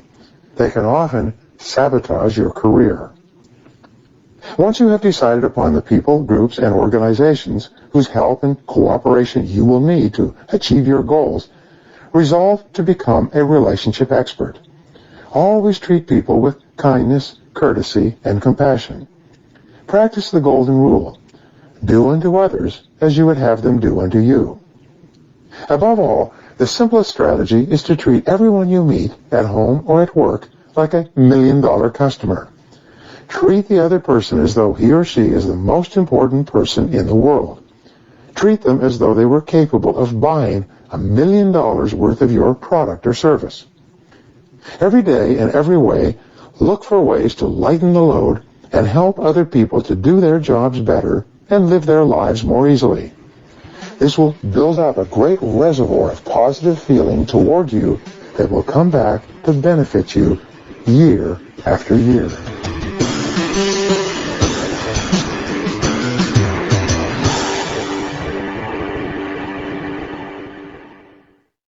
Chapter 12. Make a plan of action. Your ability to set goals and make plans for their accomplishment is the master skill of success. There is no other skill that will help you more in fulfilling your potential in achieving everything that you are able to accomplish than developing this skill. Some time ago, Inc. magazine reported on a study they had conducted of 50 startup companies. Half of these companies had spent several months and even more to develop complete business plans before they began operations.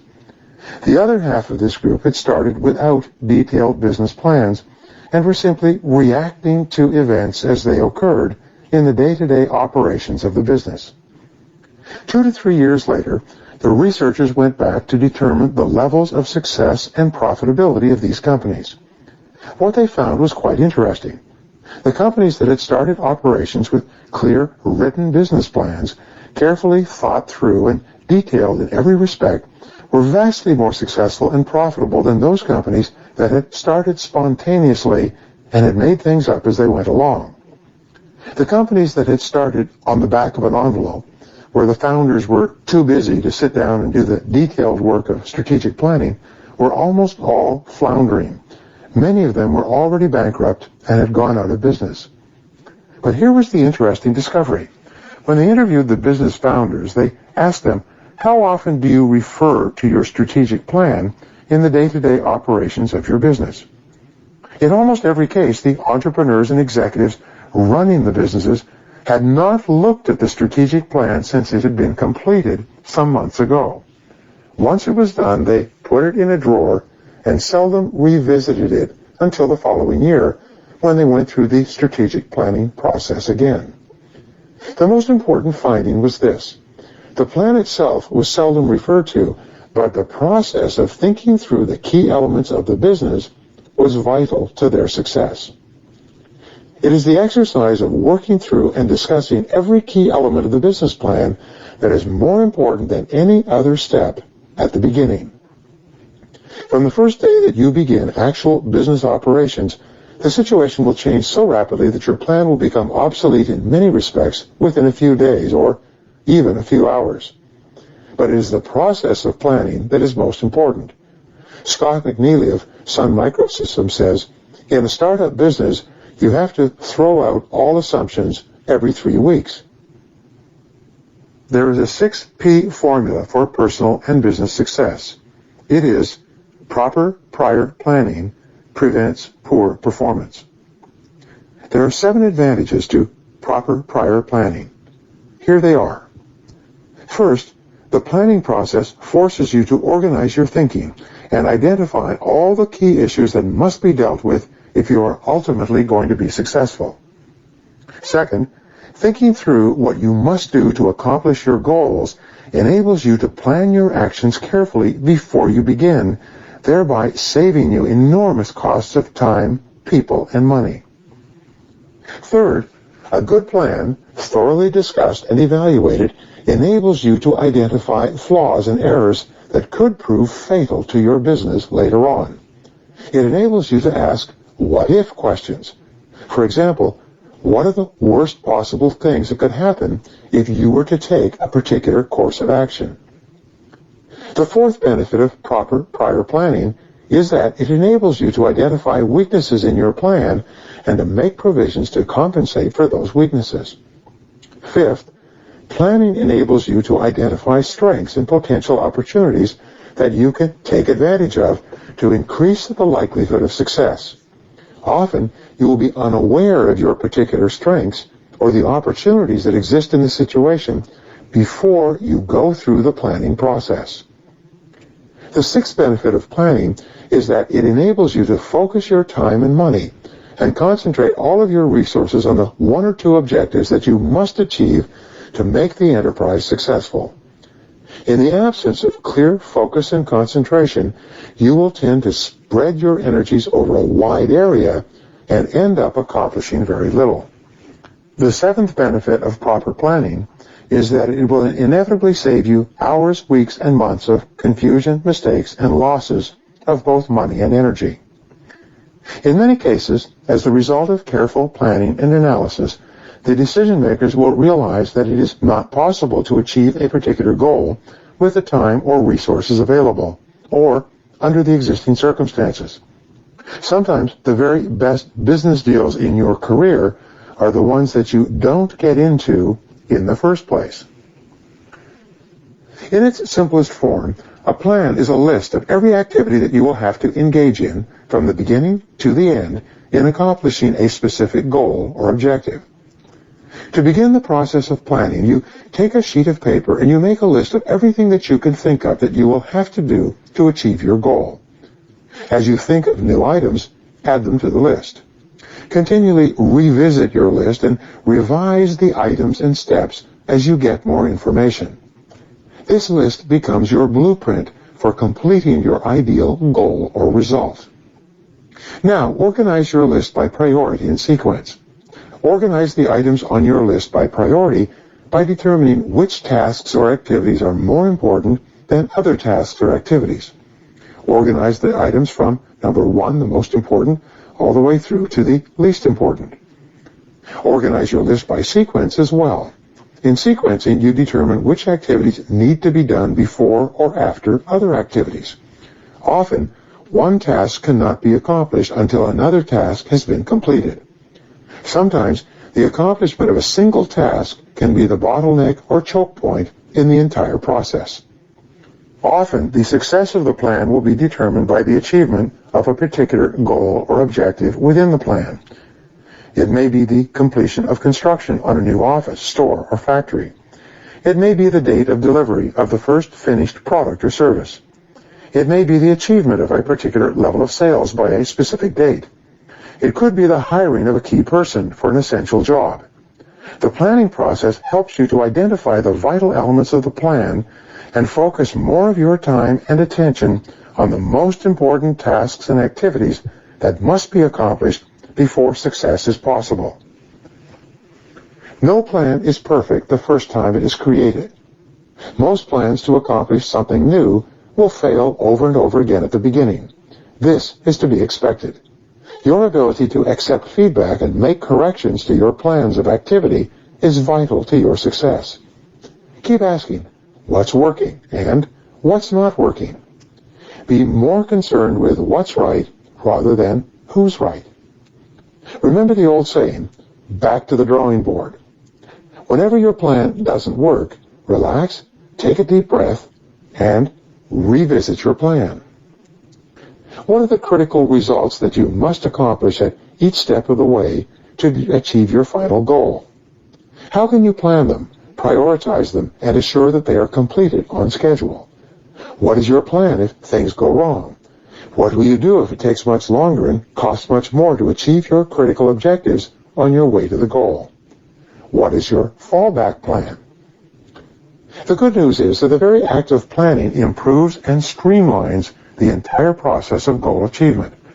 The more often and more carefully you plan before you begin, the better you will get at the planning process overall. The better you get at planning, the more ideas and opportunities you will attract to you to plan and achieve even bigger and better things. Your ability to decide exactly what you want, to write it down, to make a plan, and then execute that plan is the key to personal effectiveness and high achievement.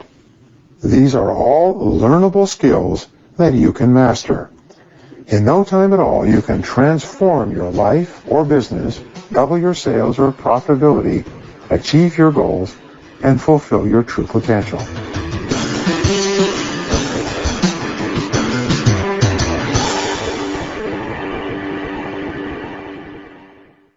Chapter 13. Manage your time well. To achieve all your goals and become everything you are capable of becoming, you must get your time under control. Psychologists generally agree that a sense of control is the key to the feelings of happiness, confidence, power, and personal well-being, as we've discussed before. And a sense of control is only possible when you practice excellent time management skills. If the front side of the coin of success is the ability to set clear goals for yourself, then the flip side of the same coin is the ability to get yourself organized and working on your most important tasks every minute of every day. Your choices and decisions have combined to create your entire life to this moment.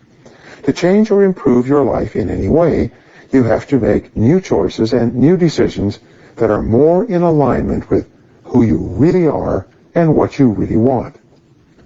The starting point of time management is for you to determine your goals and then to organize your goals by priority and value.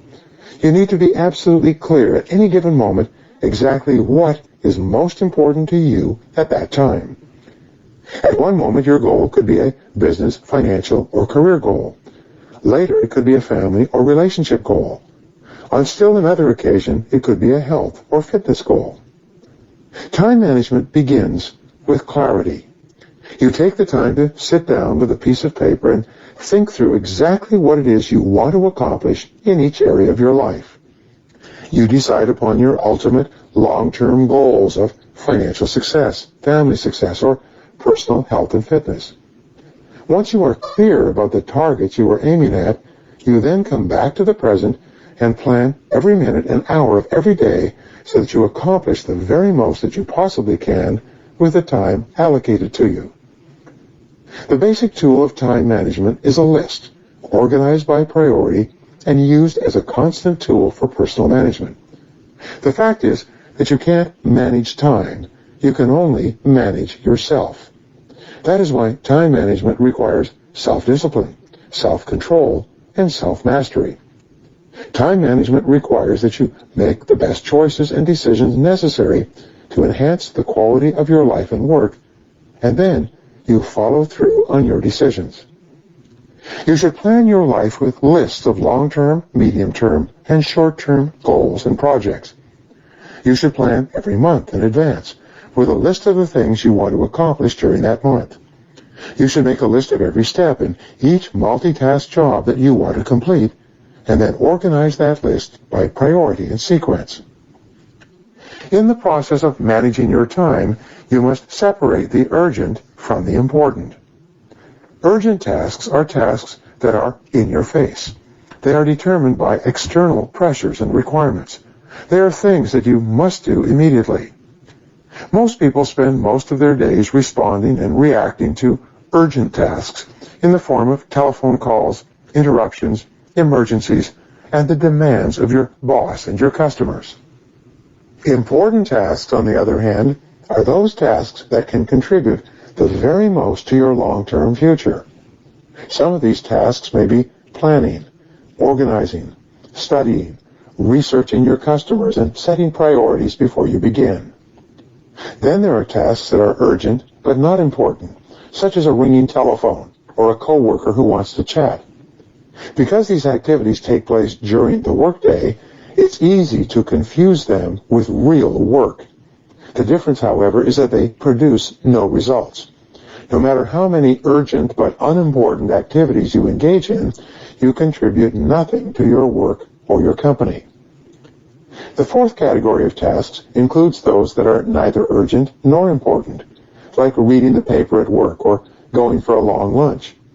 These activities are positively harmful to your career because they consume time that you could be using to get the results for which you are paid and upon which your future depends. The most important word in determining the value of a particular task or activity is the word consequences. A task that is valuable and important is a task that has serious consequences for completion or non-completion. The greater the possible consequences of a task or activity, the more important it is. A task for which there are few, if any, consequences is by definition not particularly important. Your aim in personal management, therefore, is to spend more time doing more of those things that can have the greatest possible consequences on your life and work. Successful, highly paid people are usually no more intelligent or skilled than unsuccessful, lowly paid people. The major difference between them is that successful people are always working on tasks of high value. Unsuccessful people are always killing time on tasks of low value. And you are always free to choose. You are always free to choose what you do more of and what you do less of. Your choices ultimately determine everything that happens to you. The very best question in all of time management is this: what is the most valuable use of my time right now? All techniques and methods of goal setting, personal planning, and time management are aimed at helping you to accurately answer this question every minute of every day. What is the most valuable use of your time right now? When you discipline yourself to ask and answer this question repeatedly, and you are sure that whatever you are doing is the answer to this question, you will start to accomplish 2 and 3 times as much as the people around you. You will become more and more productive. You will plow through more work of higher value and accomplish greater results than anyone around you. Discipline yourself to keep working on the most valuable use of your time, whatever it may be at the moment, and your success is guaranteed. As Goethe said, the things that matter most must never be at the mercy of the things that matter least. Perhaps the best single word in time management is the word no. Just say no to any demand on your time that is not the most valuable use of your time at the moment. The good news is that time management is a skill and a discipline that you can learn with practice. One rule for success is develop good habits and make them your masters. Each time you complete an important task, you will experience a burst of elation, enthusiasm, and heightened self-esteem. You will feel energized and stronger. You will feel happier and more in control of your life. You will feel on top of your work. You will be even more motivated to start in on and complete your next major task.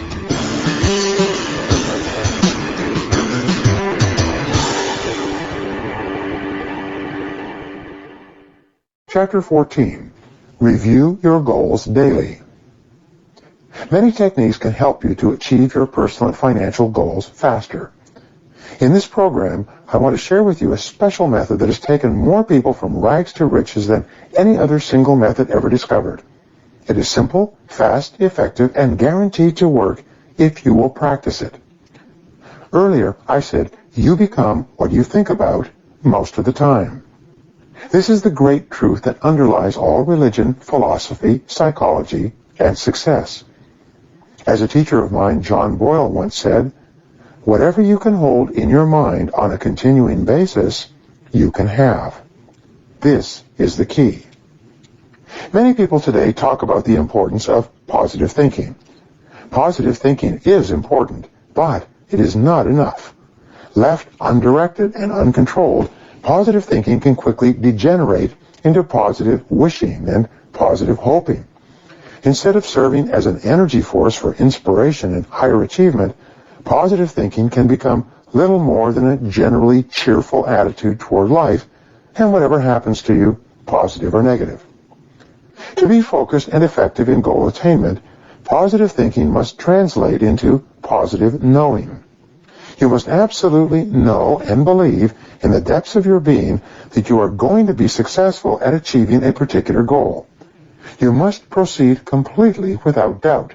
You must be so resolute and determined, so convinced of your ultimate success that nothing can stop you. Everything that you do to program your subconscious mind with this unshakable conviction of success will help you achieve your goals faster. This method I'm going to share with you can actually multiply your talents and abilities and greatly increase the speed at which you move from wherever you are to wherever you want to go. One of the most important mental laws is whatever is impressed is expressed. Whatever you impress deeply into your subconscious mind will eventually be expressed in your external world. Your aim in mental programming is to impress your goals deeply into your subconscious mind so that they lock in and take on a power of their own. This method helps you to do that. For many years, I worked away at my goals, writing them down once or twice a year and then reviewing them whenever I got a chance. Even this was enough to make an incredible difference in my life. Often I would write down a list of goals for myself in January for the coming year. In December of that year, I would review my list and find that most of the goals had been accomplished, including some of the biggest and most unbelievable goals on the list. I then learned the technique that changed my life. I discovered that if it is powerful for you to write down your goals once a year, it is even more powerful for you to write down your goals more often. Some authors suggest that you write down and review your goals once a month, others once a week. What I learned was the power of writing and rewriting your goals every single day. Here's the technique. Get a spiral notebook that you keep with you at all times. Each day, open up your notebook and write down a list of your 10 to 15 most important goals without referring to your previous list. Do this every day, day after day. As you do this, several remarkable things will happen. The first day you write down your list of goals, you'll have to give it some thought and reflection.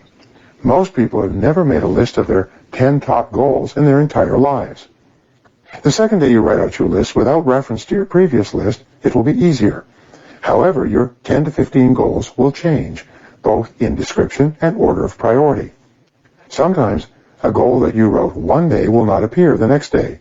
It may even be forgotten and never reappear again. Or it may reappear later at a more appropriate time. Each day that you write down your list of 10 to 15 goals, your definitions will become clearer and sharper. You will eventually find yourself writing down the same words every day. Your order of priority will also change as your life changes around you. But over time, after about 30 days, you will find yourself writing and rewriting the same goals almost every day. You will get far greater and faster results than those enjoyed by people who write their goals down only one time. Your results will double and triple and increase 5 and 10 times as you use the same power of goal setting that we have discussed earlier. But now you'll be writing your goals down every single day. There are some special rules that you must follow to get the most out of this exercise. First, you must use the 3P formula. Your goals must be written and described in the positive, present, and personal tenses. Your goals must be stated positively. Instead of saying, I will quit smoking or I will lose a certain number of pounds of weight, you would say, I am a non-smoker, or I weigh X number of pounds. Your command must be positive because your subconscious mind cannot process a negative command. It is only receptive to a positive, present tense statement. Your subconscious mind is only activated by affirmative statements phrased in the present tense. You therefore use the present tense as well. You write down your goals as though you have already accomplished them. Instead of saying, I will earn $50,000 in the next 12 months, you would say, I earn $50,000 per year. The third P stands for personal. From now on and for the rest of your life, write out every goal beginning with the word I, followed by a verb of some kind. You are the only person in the universe who can use the word I in relation to yourself. When your subconscious mind receives a command that begins with the word I, it is as though the factory floor receives a production order from the head office. It goes to work immediately to bring the goal into your reality. For example, you would not say, my goal is to earn $50,000 per year. Instead, you would say, I earn $50,000 per year. Begin each of your goals with phrases such as, I earn, I weigh, I achieve, I win, I drive such and such a car, I live in such and such a home, I climb such and such a mountain, and so on. To add power to your daily written goals, put a deadline at the end of each goal.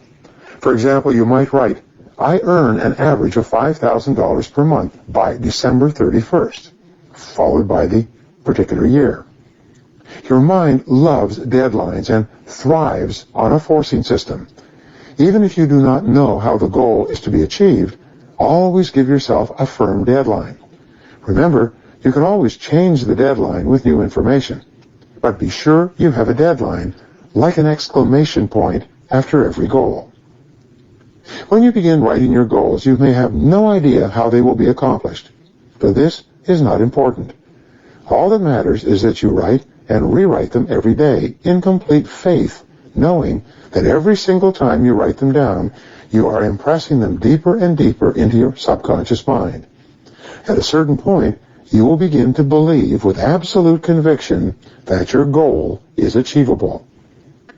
Once your subconscious mind accepts your goals as commands from your conscious mind, it will start to make all your words and actions fit a pattern consistent with those goals. Your subconscious mind will start attracting into your life people and circumstances who can help you to achieve your goal.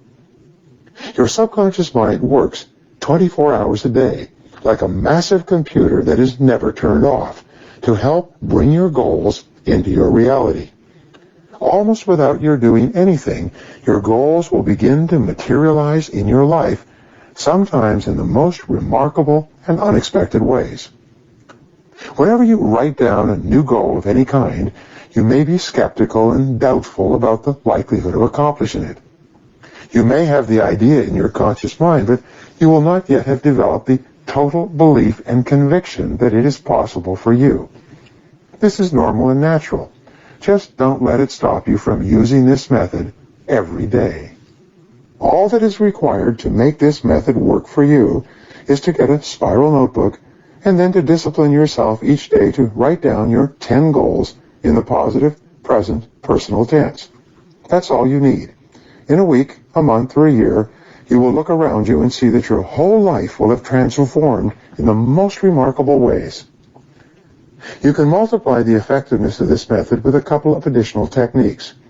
First, After you have written down your goal in the positive, personal, present tense, write down at least 3 actions that you could take immediately to achieve that goal, also in the present positive, personal tense, in your spiral notebook.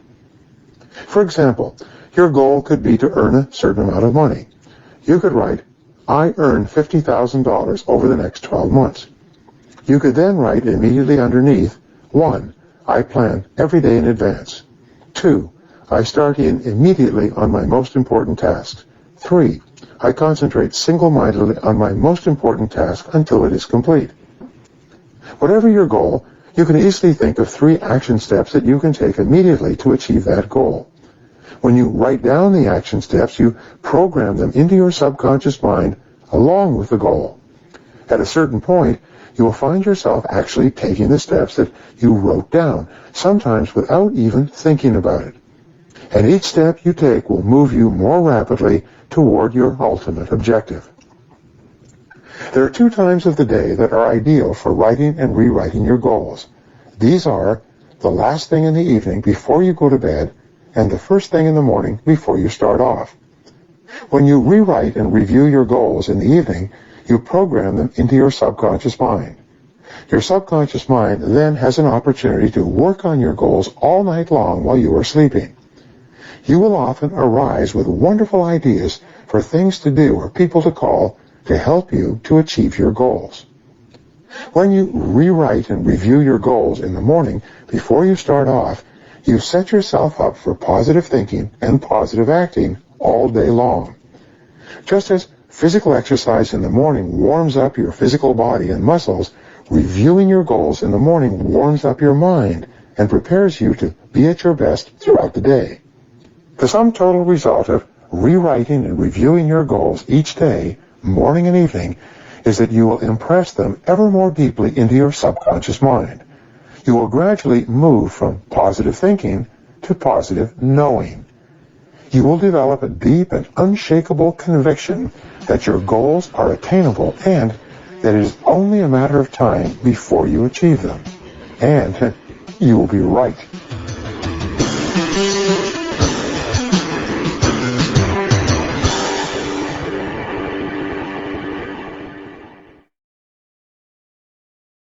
Chapter 15.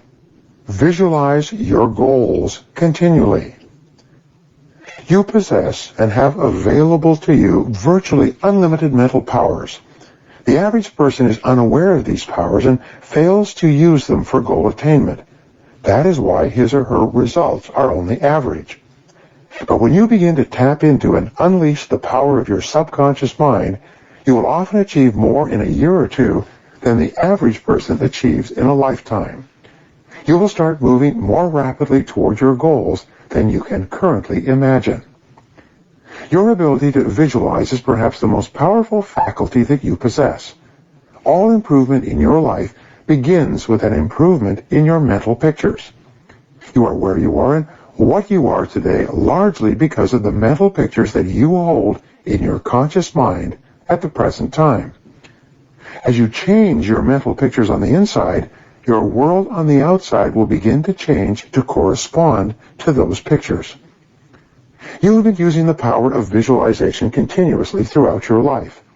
But the problem is that most people use visualization in a random and haphazard way, sometimes to help themselves and sometimes to hurt themselves. Your goal should be to take complete control of the visualization process and be sure that your mind and mental images are focused continually on the things that you want to have and the person that you want to be. In essence, you control the molding and shaping of your own personality and character by the mental images that you dwell upon hour by hour and minute by minute. By changing your mental images, you change the way you think, feel, and act. You change the way that you treat other people and the way they respond to you. You change your performance and your results. You can actually remake yourself in the image of the very best person that you can imagine yourself becoming. This is all part of the constructive use of visualization. In professional athletics, there's a training method called mental rehearsal. Top athletes in every field today mentally rehearse their events before they go into active competition. They see themselves performing at their best prior to every event. For many days and hours prior to a major competition, they practice visualizing themselves performing over and over again. Figure skaters, for example, will play the music to their skating routines over and over again while they sit, deeply relaxed, eyes closed, imagining themselves skating on the ice. One of the benefits of skating in their minds is that they never fall or make a mistake during this process of mental preparation. They see themselves skating their routines perfectly, over and over again, before they actually go onto the ice. By this time, their subconscious minds have been trained to take them through their routines smoothly and gracefully. Your physical body has no mind of its own. The slightest movement of your fingers or toes is controlled by your central computer, your brain. It is your mind that sends impulses of nerve energy down your spine and throughout your body to your muscles to coordinate your physical activities. When you visualize, you actually train your master computer. You program your mind with the performance that you want your body to carry out. There are 4 parts of visualization that you can learn and practice to assure that you use this incredible power to its best advantage all the days of your life. The first aspect of visualization is frequency. Frequency refers to the number of times that you visualize a particular goal as achieved, or yourself performing in an excellent way in a particular event or circumstance. The more frequently you repeat a clear mental picture of your very best performance or result, the more rapidly it will be accepted by your subconscious mind, and the more readily it will appear as part of your reality. The second element of visualization is the duration of the mental image. Duration refers to the length of time that you can hold the picture in your mind each time you replay it. When you deeply relax, you can often hold a mental picture of yourself performing at your best for several seconds, and even several minutes. The longer you can hold your mental picture, the more deeply it will be impressed into your subconscious mind, and the more rapidly it will express itself in your subsequent performance. The third element of visualization is vividness. There's a direct relationship between how clearly you can see your desired goal or result in your mind and how quickly it comes into your reality. When you set a new goal for yourself, your image or picture of this goal will usually be vague and fuzzy. You may have no idea at all what the successful goal will look like. But the more often you write it, review it, and repeat it mentally, the clearer it becomes for you. At a certain point, it will become crystal clear. At that point, the goal will suddenly appear in your world exactly as you imagined it. The fourth element of visualization is intensity. The intensity of a visualization refers to the amount of emotion that you attach to your visual image. In reality, this is the most important and powerful part of the visualization process. Sometimes, if your emotion is intense enough and your visual image is clear enough, your goal will come true immediately. Of course, the elements of frequency, duration, vividness, and intensity can help you or hurt you. Nature is neutral. The power of visualization is neutral as well. It is like a two-edged sword. It can cut in either direction. It can either make you a success or make you a failure. Visualization brings you whatever you vividly and intensely imagine, whether good or bad. For example, worry is a form of negative goal setting. It is the process of thinking about, imagining, and visualizing, combined with feelings of fear and anxiety, exactly those things that you don't want to happen. But, because visualization is neutral, when you worry, you are using this power in a negative way. Exactly those things that you don't want will be attracted into your life. In every area of your life, you can use visualization to make it better. Earlier in this book, I talked about the use of idealization. This process involves creating an ideal picture of what you would like your life to look like sometime in the future. Idealizing is just another version of visualizing. Remember, you can't hit a target that you can't see. But if you're absolutely clear about what you want, you will eventually achieve it sooner or later. As with goal setting, the two best times to visualize are late in the evening or early in the morning. When you visualize your goals as if they already existed before you go to sleep, your subconscious mind accepts them at a deeper and deeper level. It then adjusts your words and actions during the day so that you do and say more and more of those things that will make your goals into realities. Another time to visualize is first thing in the morning, before you start out.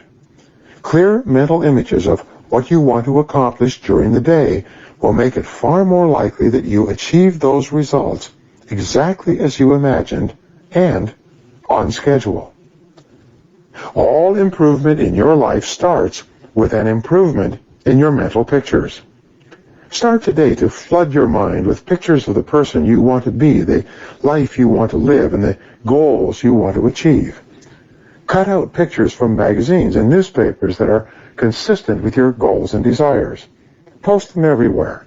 Review them regularly. Discuss them often. Imagine them continually. Make your life an ongoing process of positive visualization, continually imagining and visioneering your ideal goals and your perfect future. This can do more to help you step on the accelerator of your own potential than any other exercise you engage in.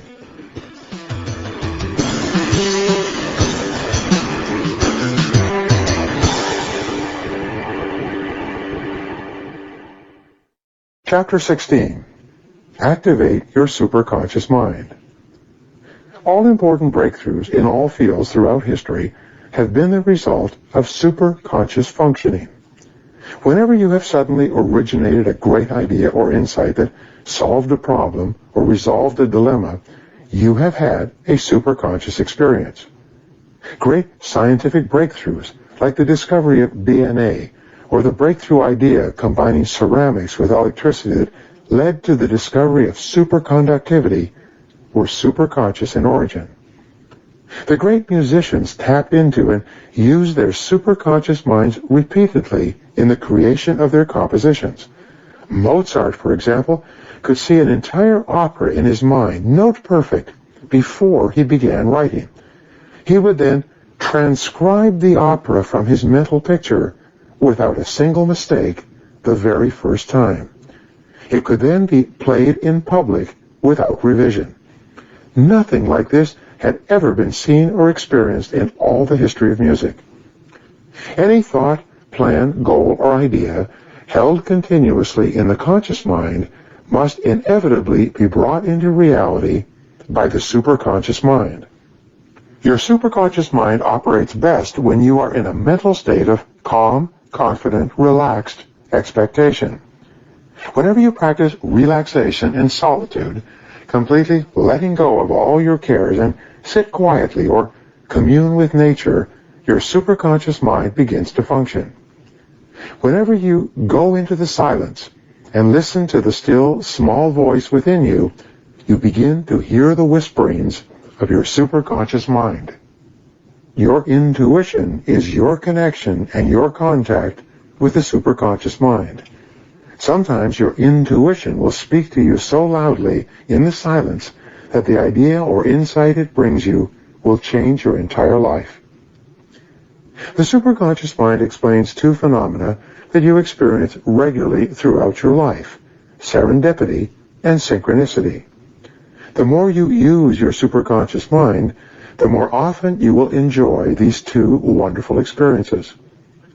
Serendipity is the process of making happy discoveries along the road of life. Whenever you have a clear goal that you visualize continually and that you are working toward each day, happy, unexpected events and experiences seem to occur in your life, each of which seems to help you to achieve your goals even faster. You might come across an article in a magazine, or someone mentioned something to you that you didn't know before. You might even flip to a program on television that has exactly the idea or insight that you need to solve a particular problem or answer a key question. You will often have a setback or temporary failure that turns out to be exactly the right thing to happen to you at that moment. The interesting point is that if you look for something good in every situation, you will always seem to find it. The very attitude of expecting good things to happen to you seems to trigger their occurrence over and over again. If you calmly and confidently believe in the magic of serendipity, no matter what happens, you will have repeated serendipitous experiences that will help you to achieve your real goals in life. The second phenomenon that you will experience regularly is called synchronicity. This is different from the law of cause and effect, the iron law of the universe, in a special way. The law of cause and effect says that everything happens for a specific reason, and that there is a traceable cause for every effect. With synchronicity, however, the only relationship between two events that occur simultaneously is the meaning that you give to them by the goals that you have in different areas of your life. Here's an example. You set a goal to double your income, but the following week you either quit or get fired completely unexpectedly. This initially looks like a real setback, but the next day in conversation, a friend asks you if you've ever thought of working in a particular field. As it happened, you'd read several articles about that field over the past year, and you'd thought about getting into it, but you didn't know how to go about it. You decide to investigate further, you identify a growing company, interview for a job, start work, and 1 year later, you find yourself earning twice as much as you were at your previous job and enjoying it more. Now you'll notice there was no direct cause and effect relationship between these separate events. They seemed to be disconnected in time and space, but they had one thing in common. They helped you to achieve the real goal that you had set for yourself, which was to double your income. You must be open to the possibility of this happening all the time. 2 ways for you to stimulate your superconscious mind into action.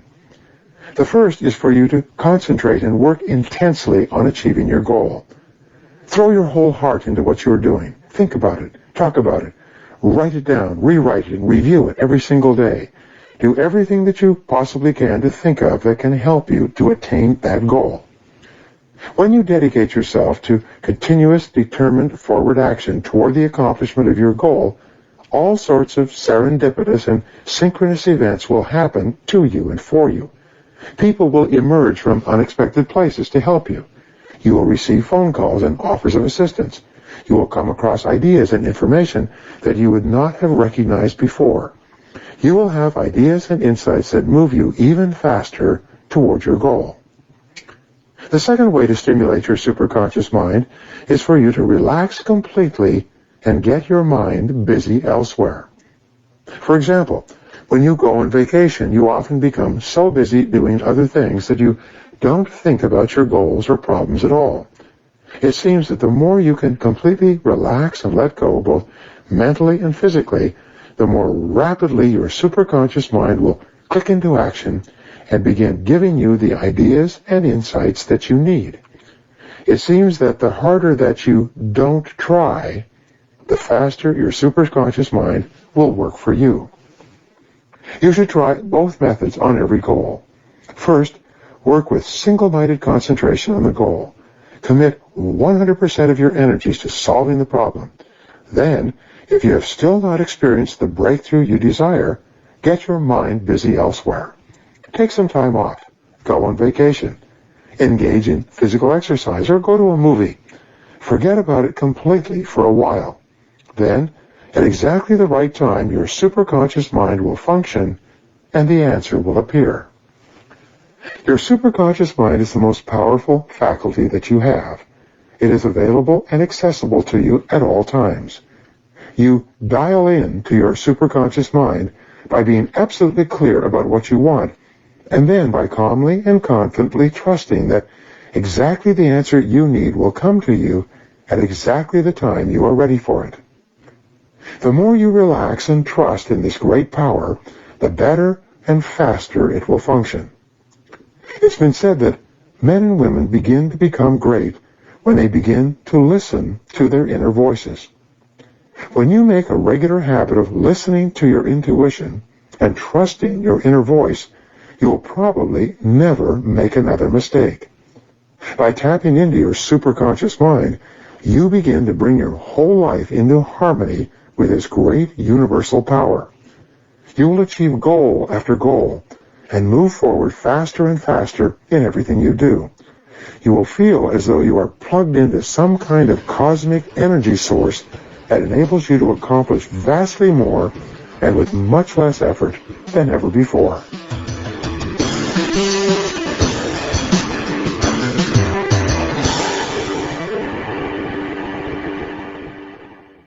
Chapter 17. Remain flexible at all times. Today, perhaps the most important factor affecting your life is the speed of change. By its very nature, change is unpredictable, often forcing us to scrap our very best plans and ideas overnight as a result of a completely new and unexpected development coming from a new and unexpected direction. As a result, we have to remain flexible in our thinking and in our possible courses of action. Change causes enormous stress for people who are fixed or rigid in their beliefs about how things should be. They fall in love with what they are doing, with their current methods and processes, and are unwilling to change even in the face of overwhelming evidence that it's now necessary. Don't let this happen to you. The only real question you should be asking about what you are doing is, does it work? Is it achieving the end results desired? Based on the current situation, is this the best course of action? The only measure of the rightness or wrongness of a particular decision or course of action is its effectiveness in accomplishing the result desired, or in achieving the goal that you have set. Keep asking, does it work? To remain flexible, you must be constantly open, alert to new ideas, information, and knowledge that can help you or hurt you in your business or in the achievement of your goals. One new idea can be enough to make or lose you a fortune. One idea can start you on the road to riches or knock you off it. One piece of information at the right time can save you enormous amounts of time, trouble, and money. Lack of that information can cost you a fortune. Don't let your ego cloud your judgment or your common sense. Be more concerned with what's right rather than who's right. You must be open to the fact that most of your decisions will turn out to be wrong in the fullness of time. Be prepared to be flexible, especially in the face of new information, technology, or competition. There are 3 statements that you can learn to say over and over to remain flexible in turbulent times. Here they are. The first is, I was wrong. Most people would rather bluff, bluster, and deny rather than to admit that they were wrong. What makes the refusal to admit that you are wrong even worse is when everyone around you already knows that you are wrong. You are the only one who is fooling anyone, and that one person you are attempting to fool is yourself. When you realize that you are wrong, the smartest thing you can do is to admit it quickly, solve the problem, and get on with achieving the goal or result in a different way. It's been estimated that as much as 80% of the time and energy of the key people in large companies and organizations is devoted to covering up the fact that they are wrong and they don't want to admit it. Many companies, small and large, have actually gone bankrupt because of a refusal or failure to admit an obvious mistake. The second statement that you must learn to say to remain flexible is, I made a mistake. It is absolutely amazing how much time, energy, and money is wasted because someone's ego is so large that they will not admit that they have made a mistake, even one that is obvious to everyone around them. Once you say the words, I was wrong, or I made a mistake, the issue is largely over. From then on, everybody can get on with resolving the problem or achieving the goal. But as long as a key person is unwilling to admit that he or she has taken the wrong course, everything comes to a stop. The third statement you should learn to say quickly and easily is, I changed my mind. If you get new information that contradicts the information upon which you made a previous decision, be prepared to admit candidly that I changed my mind. It's not a weakness or a character flaw to be wrong, to make a mistake, or to change your mind.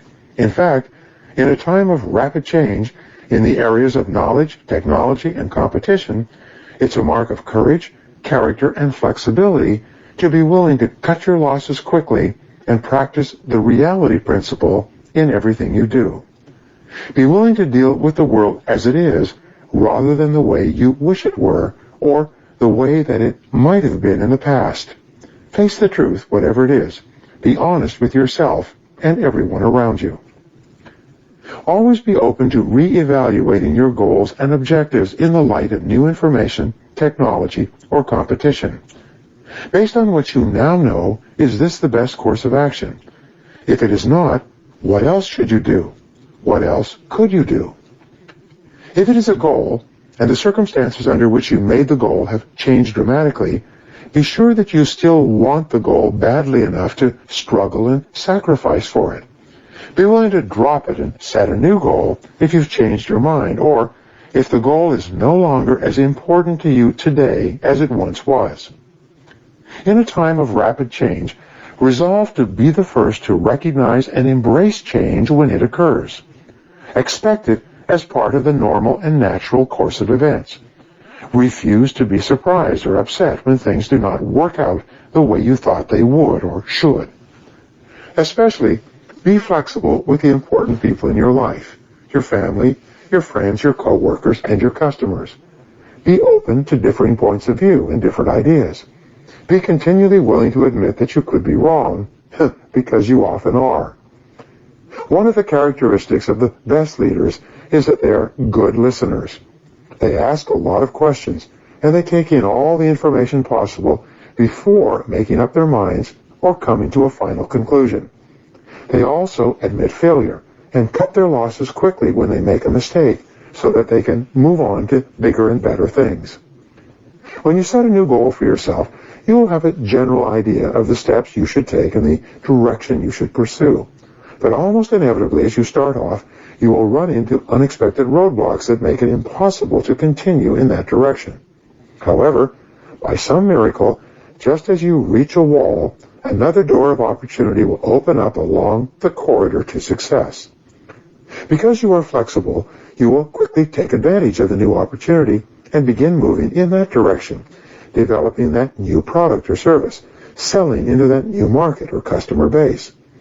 And as you move down this new corridor, you will run into another obstacle or roadblock that might again block your progress. Just as you hit this new wall or obstruction, however, another opportunity will open up for you and take you down a different corridor towards your goal.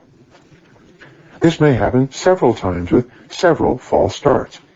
In almost every case, you will achieve your greatest success in an area very different from what you initially thought when you started out. You will achieve your greatest business and personal successes doing things that are very different from what you had initially planned. The key is to remain flexible. Here's the most important rule of flexibility. Be clear about your goal, but be flexible about the process of achieving it. Always be open to the influence of your superconscious mind. Remain sensitive to the possibility of serendipitous and synchronous events. Be open to ideas, inspirations, and inputs from other people.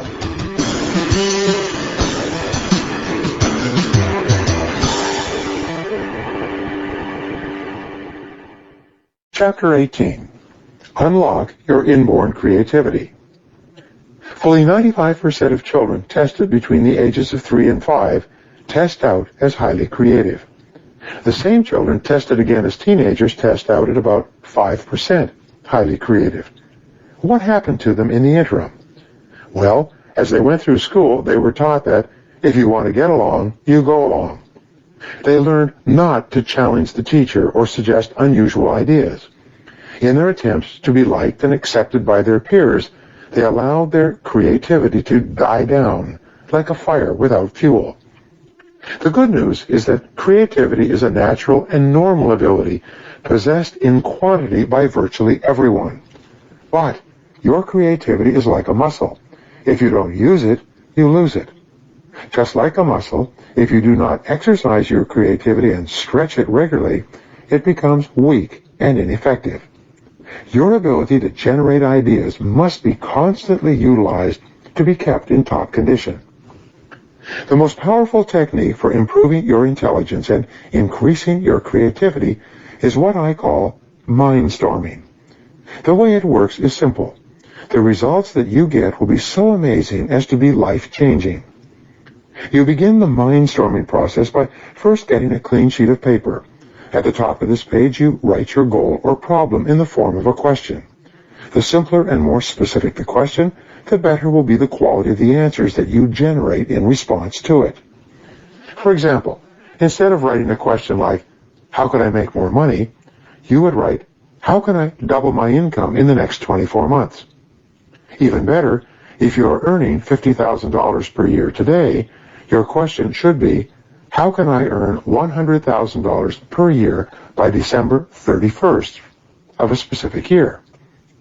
Each of your answers should be written using the 3P formula. It should be personal, positive, and in the present tense. In other words, your answers should be written as affirmations or instructions from your conscious mind to your subconscious mind.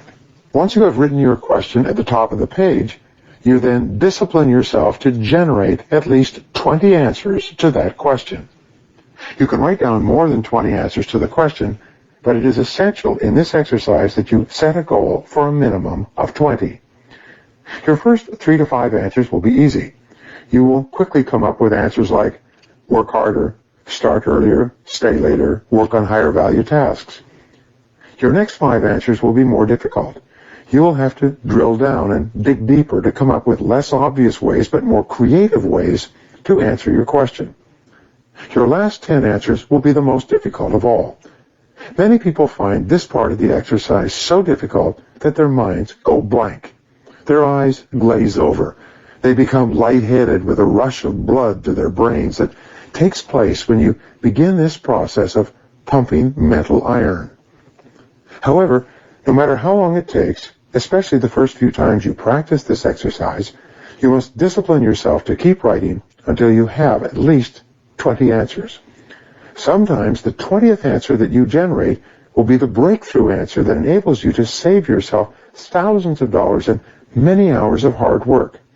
Often, your last answer is the inspired idea that changes your whole life and career. Once you have 20 answers, go back over your list and review your answers. Then, select at least one action that you can take immediately to begin moving yourself more rapidly toward your goal or towards solving the problem. You can multiply the effectiveness of this process by taking the very best answer that you identified in the first list of 20 and writing it at the top of a fresh sheet of paper in the form of a question. Then, see if you cannot generate 20 answers to that question as well.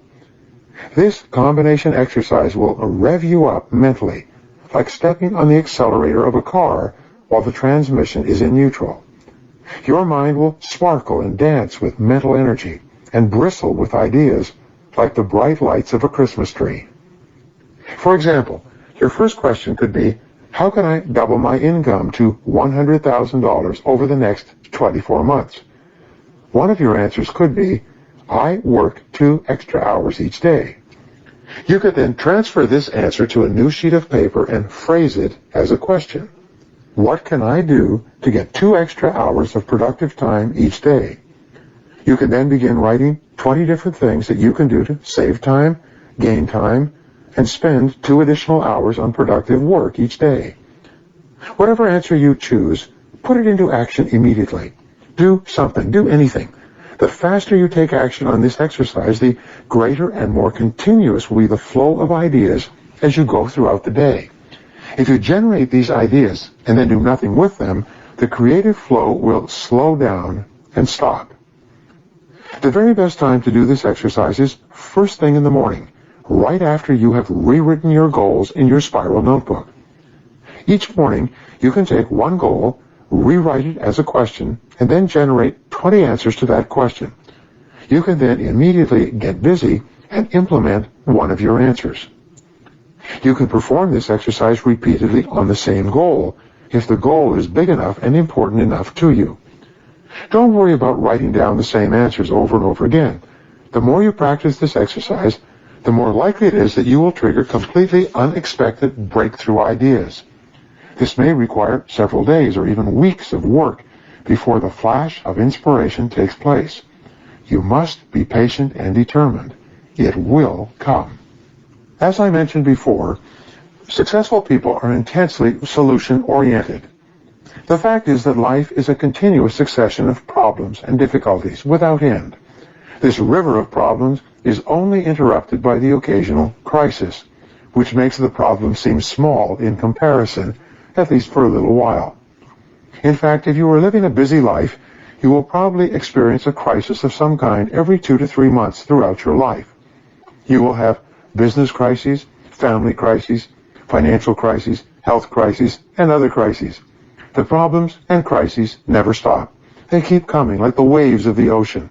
The only thing you can control is your responses to these problems and crises, and therein lies the key to your success. Successful people respond effectively to problems. Ineffective people do not. Successful people take a deep breath, relax, and think clearly. They look for the good in every situation. They seek the valuable lesson. Above all, they focus on the solution, on what can be done, rather than what has happened and who is to blame. Just as there is a process for solving mathematical problems, there is a process for solving business and life problems as well. It requires that you approach the business of problem solving systematically and in an organized fashion. Here are the steps that you can follow. Step 1. Define the problem clearly. A problem properly defined is half solved. It is absolutely amazing how much time is wasted floundering around looking for a solution when no one is quite clear about the problem. Step 2. Ask, what are all the possible causes of this problem? Look for both the obvious and the not-so-obvious causes of the problem. How did it begin? What are its origins? What triggered it in the first place? What is the critical variable that changed to cause the problem to happen in the first place? What assumptions were made that led to the problem? Step 3. Ask, what are all the possible solutions? Avoid the natural tendency of most human beings to leap from a problem definition to a conclusion regarding a solution of some kind. Always ask, what else is the solution? Sometimes the best solution is to do nothing at all. Sometimes the best solution is to gather more information.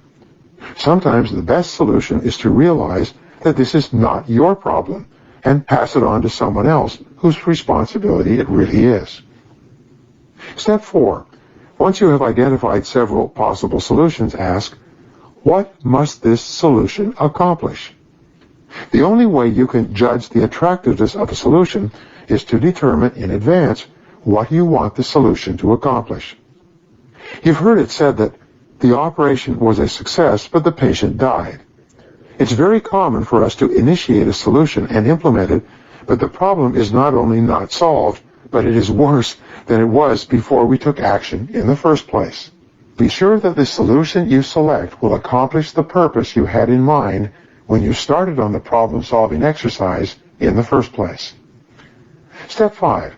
Once you have decided on the ideal solution, assign specific responsibility, or take responsibility yourself for implementing the solution. Set a deadline for implementation. Set a measure by which you can determine if the solution has been effective. A problem-solving discussion that does not lead to an agreement on a specific solution, accompanied by the assignment of personal responsibility and a deadline, is a problem that will come back over and over again without resolution. Practice this systematic method of dealing with a problem over and over until it becomes a habit of thinking. You'll be amazed at how much more effective you become and how much better your results will be using this method. One of the most powerful creative thinking ideas you can practice is called scenario planning. In scenario planning, you play down the chessboard of life and imagine what might happen sometime in the future. Even though the future is largely unknowable, certain trends taking place today will continue into the future. Certain events taking place around you will affect these trends, if not interrupt them in different ways. Completely unexpected events will arise that will require that you change your plans completely. In scenario planning, you ask yourself two questions. First, what are the 3 worst things that could possibly happen in the months or years ahead that would negatively affect my business or my personal life? Write them down. Be brutally honest with yourself. Refuse to wish or hope for the best. For example, imagine that your best customer went out of business or was unable to pay you for the products or services that you had sold to him. What would you do? How would you react? What steps could you take to guard against this eventuality? Next, ask yourself, what are the 3 best things that could possibly happen to me in the months and years ahead?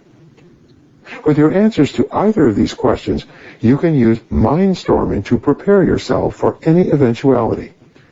If it's a potential setback, ask yourself, how could we guard against this setback? Then, generate 20 answers to this question. If it's a possible opportunity, ask yourself, how could we increase the likelihood of this opportunity taking place? Or take advantage of this opportunity as it is today? Write out 20 answers to this question as well. Each time you ask yourself one of these questions, like an electric spark, you will trigger ideas and insights. The more you think about these key questions, the more you will activate your superconscious mind to give you insights and flashes of inspiration that will enable you to seize opportunities or avoid dangers. One of the most important parts of your personal philosophy should revolve around the development of options. The rule is, you are only as free as your well-developed alternatives. If your goal is to be happy, successful, and free, you must have choices. There must be more than one thing that you can do in every situation, and your job is to think about what that might be.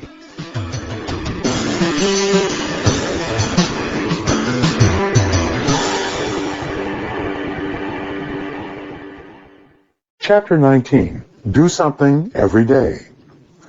One of the most important success factors discovered over and over again is the quality of action orientation.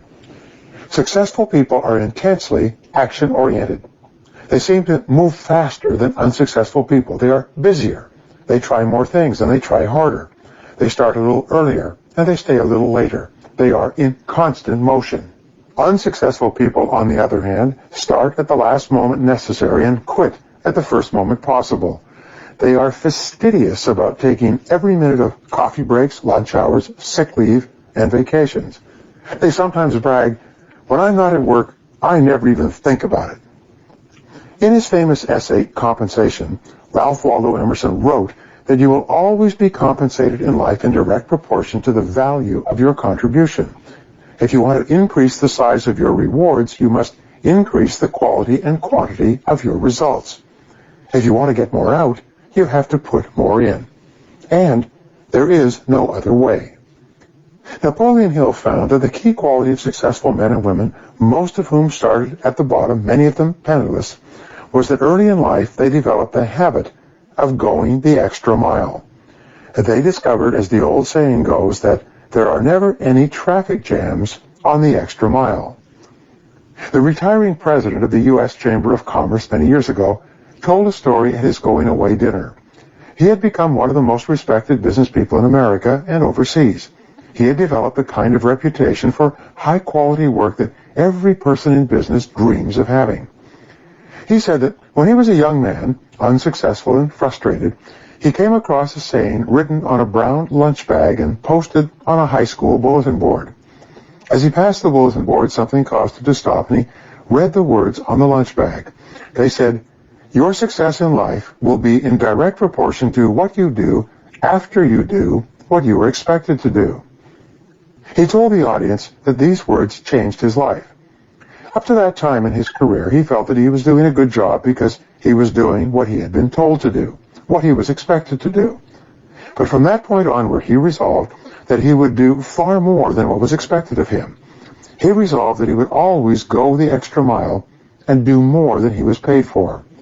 From that day onward, for the rest of his career, he got up a little earlier, worked a little harder, and stayed a little later. He moved faster from task to task and from customer to customer. And here is what always happens. The faster he moved, the more experience he got. The more experience he got, the better he got at his job. The better he got, the better results he got in the same period of time. In no time at all, he was being paid more and promoted faster. By moving faster and always doing more than expected, he had shifted onto the fast track in his career and began moving ahead rapidly.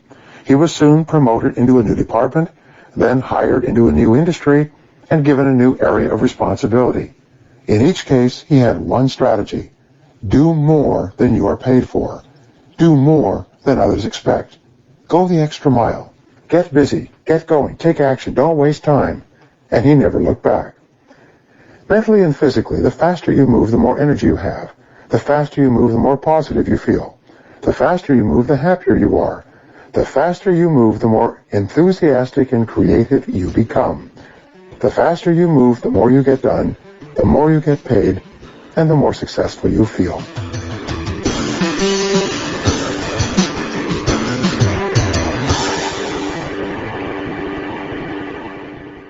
Chapter 20. Persist until you succeed.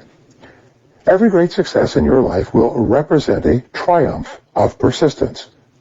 Your ability to decide what you want, to begin and then to persist through all obstacles and difficulties until you achieve your goals is the critical determinant of your success. And the flip side of persistence is courage. Perhaps the greatest challenge you will ever face in life is the conquest of fear and the development of the habit of courage. Winston Churchill once wrote, "Courage is rightly considered the foremost of the virtues, for upon it all others depend." Fear is and always has been the greatest enemy of mankind. When Franklin D. Roosevelt said, "The only thing we have to fear is fear itself," he was saying that the emotion of fear, rather than the reality of what we fear, is what causes us anxiety, stress, and unhappiness. When you develop the habit of courage and unshakable self-confidence, a whole new world of possibilities opens up for you. Just think, what would you dare to dream, or be, or do, if you weren't afraid of anything in the whole world? The starting point in overcoming fear and developing courage is, first of all, to look at the factors that predispose us toward being afraid. As we know, the root source of fear is childhood conditioning, usually destructive criticism from one or both parents, that causes us to experience two types of fear. These are, first of all, the fear of failure, which causes us to think, I can't. And second, the fear of rejection, which causes us to think, I have to. Because of these fears, we become preoccupied with the fears of losing our money, or our time, or our emotional investment in a relationship. We become hypersensitive to the opinions and possible criticisms of others, sometimes to the point where we're afraid to do anything that anyone else might disapprove of. Our fears tend to paralyze us, holding us back from taking constructive action in the direction of our dreams and goals. We hesitate. We become indecisive. We procrastinate. We make excuses and find reasons to delay. And finally, we feel frustrated, caught in the double bind of, I have to, but I can't, or I can't, but I have to. Fear can be caused by ignorance. When we have limited information, we may be tense and insecure about the outcome of our actions. Ignorance causes us to fear change, to fear the unknown, and to avoid trying anything new or different. But the reverse is also true. The very act of gathering more information and experience in a particular area gives us more courage and confidence in that area.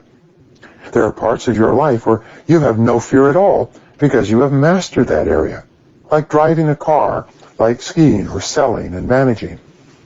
Because of your knowledge and experience, you feel completely capable of handling whatever happens.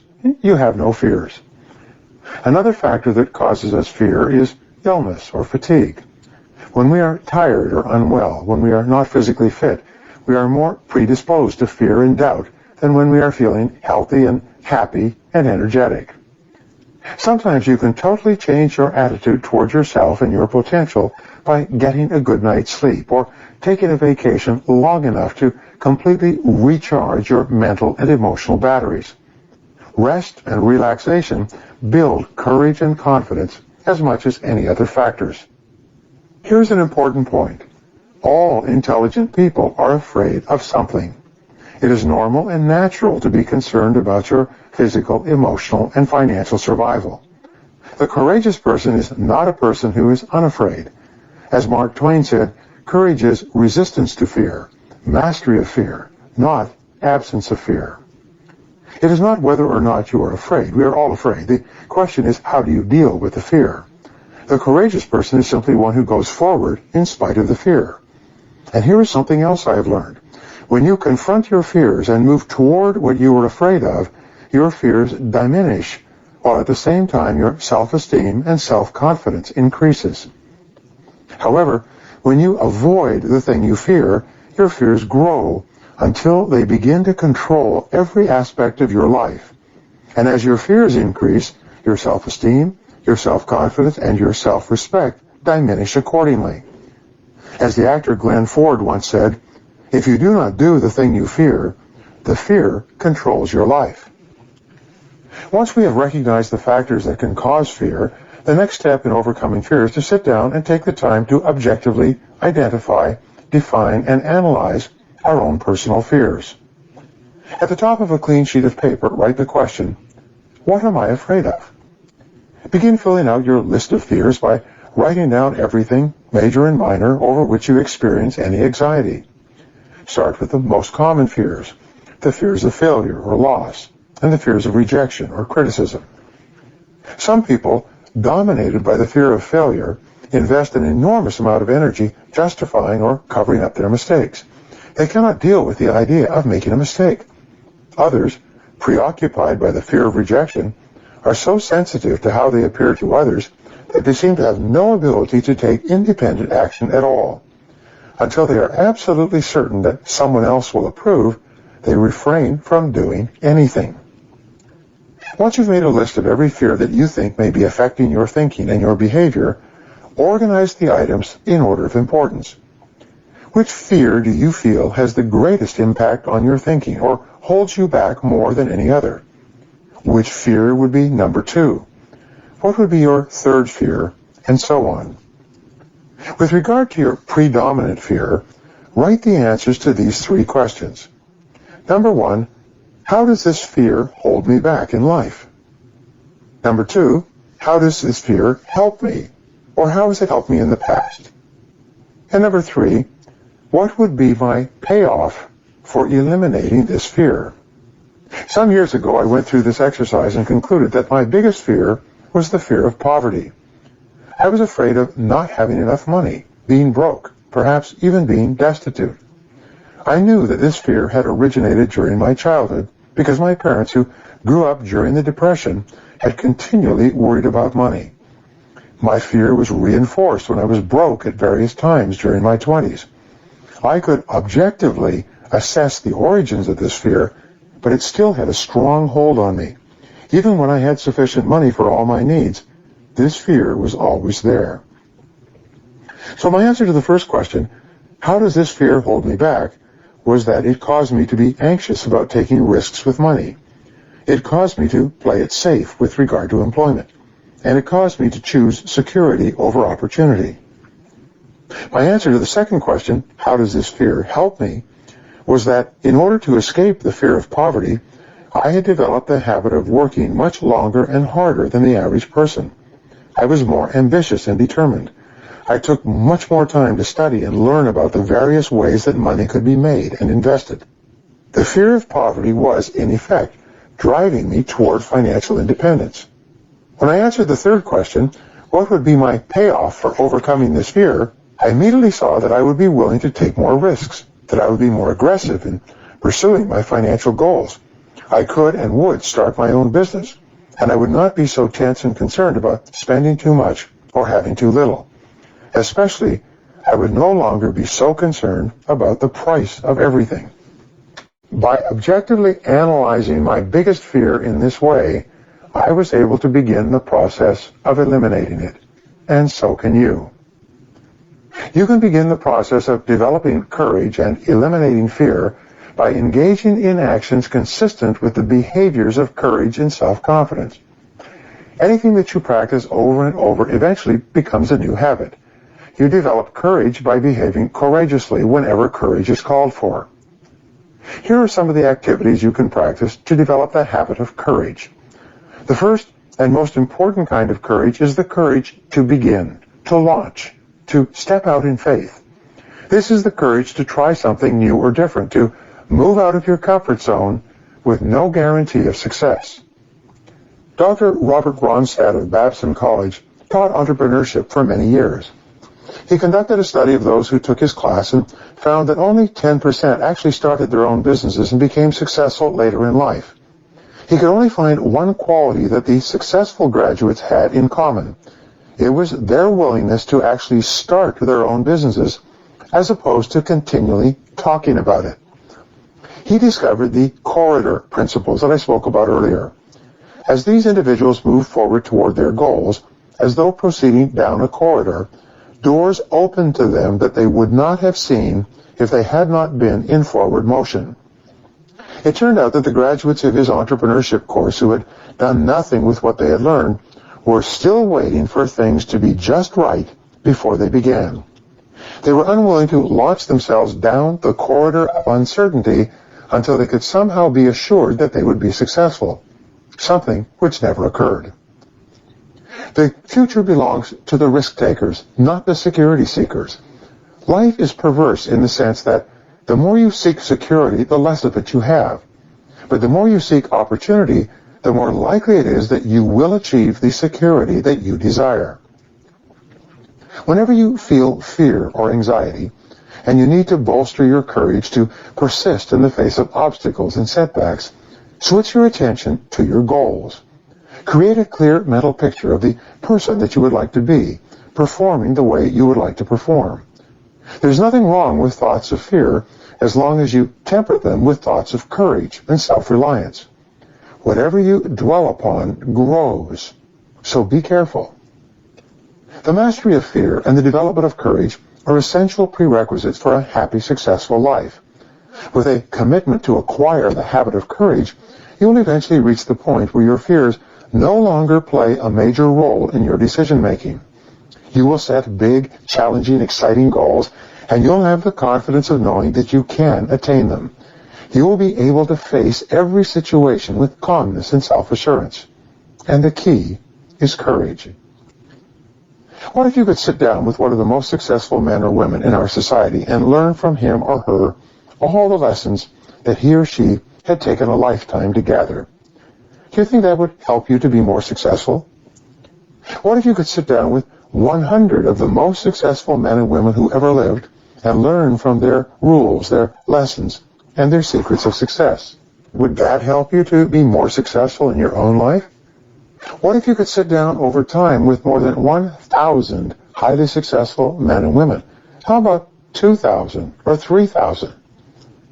Your answer is probably that spending time with these extremely successful men and women, learning what they learned in order to achieve their goals, would be of great help to you. The truth is, however, that all of this advice and input would do you no good at all unless you took some specific action on what you had learned. If learning about success was all that it took to do great things with your life, then your success would be guaranteed. The bookstores are full of self-help books, each one of them loaded with ideas that you can use to be more successful. The fact is, however, that all of the best advice in the world will only help you if you can motivate yourself to take persistent, continuous action in the direction of your goals until you succeed. The probable result of your reading the ideas in this book has been that you have made some specific decisions about things that you are going to do more of and things that you're going to do less of. You've set certain goals for yourself in different areas of your life, and you have made resolutions that you are determined to follow through on. The most important question for your future now is simply, Will you do what you have resolved to do? The most important single quality for success is self-discipline. Self-discipline means that you have the ability within yourself, based on your strength of character and willpower, to do what you should do, when you should do it, whether you feel like it or not. Character is the ability to follow through on a resolution after the enthusiasm with which the resolution was made has passed. It is not what you learn that is decisive for your future.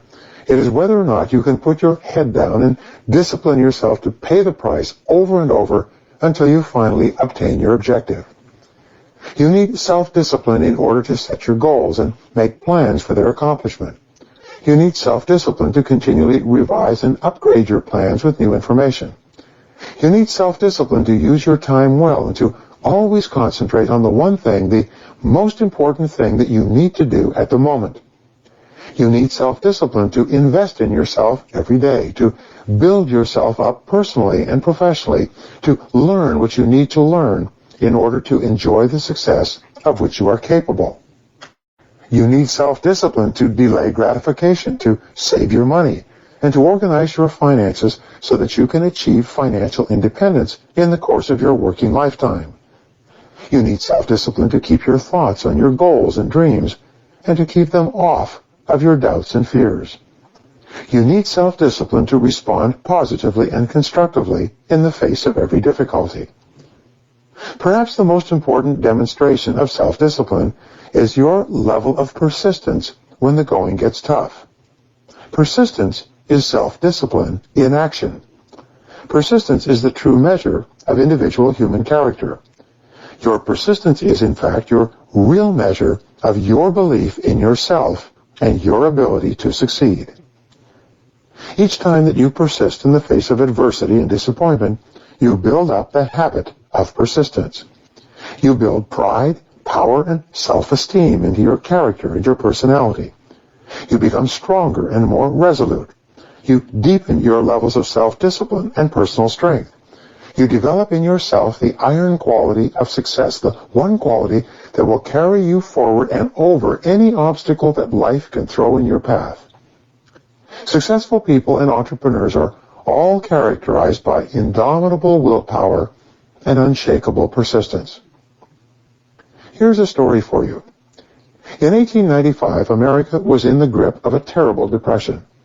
A man living in the Midwest lost his hotel in the midst of this depression and decided to write a book to motivate and inspire others to persist and carry on in spite of the difficulties facing the nation.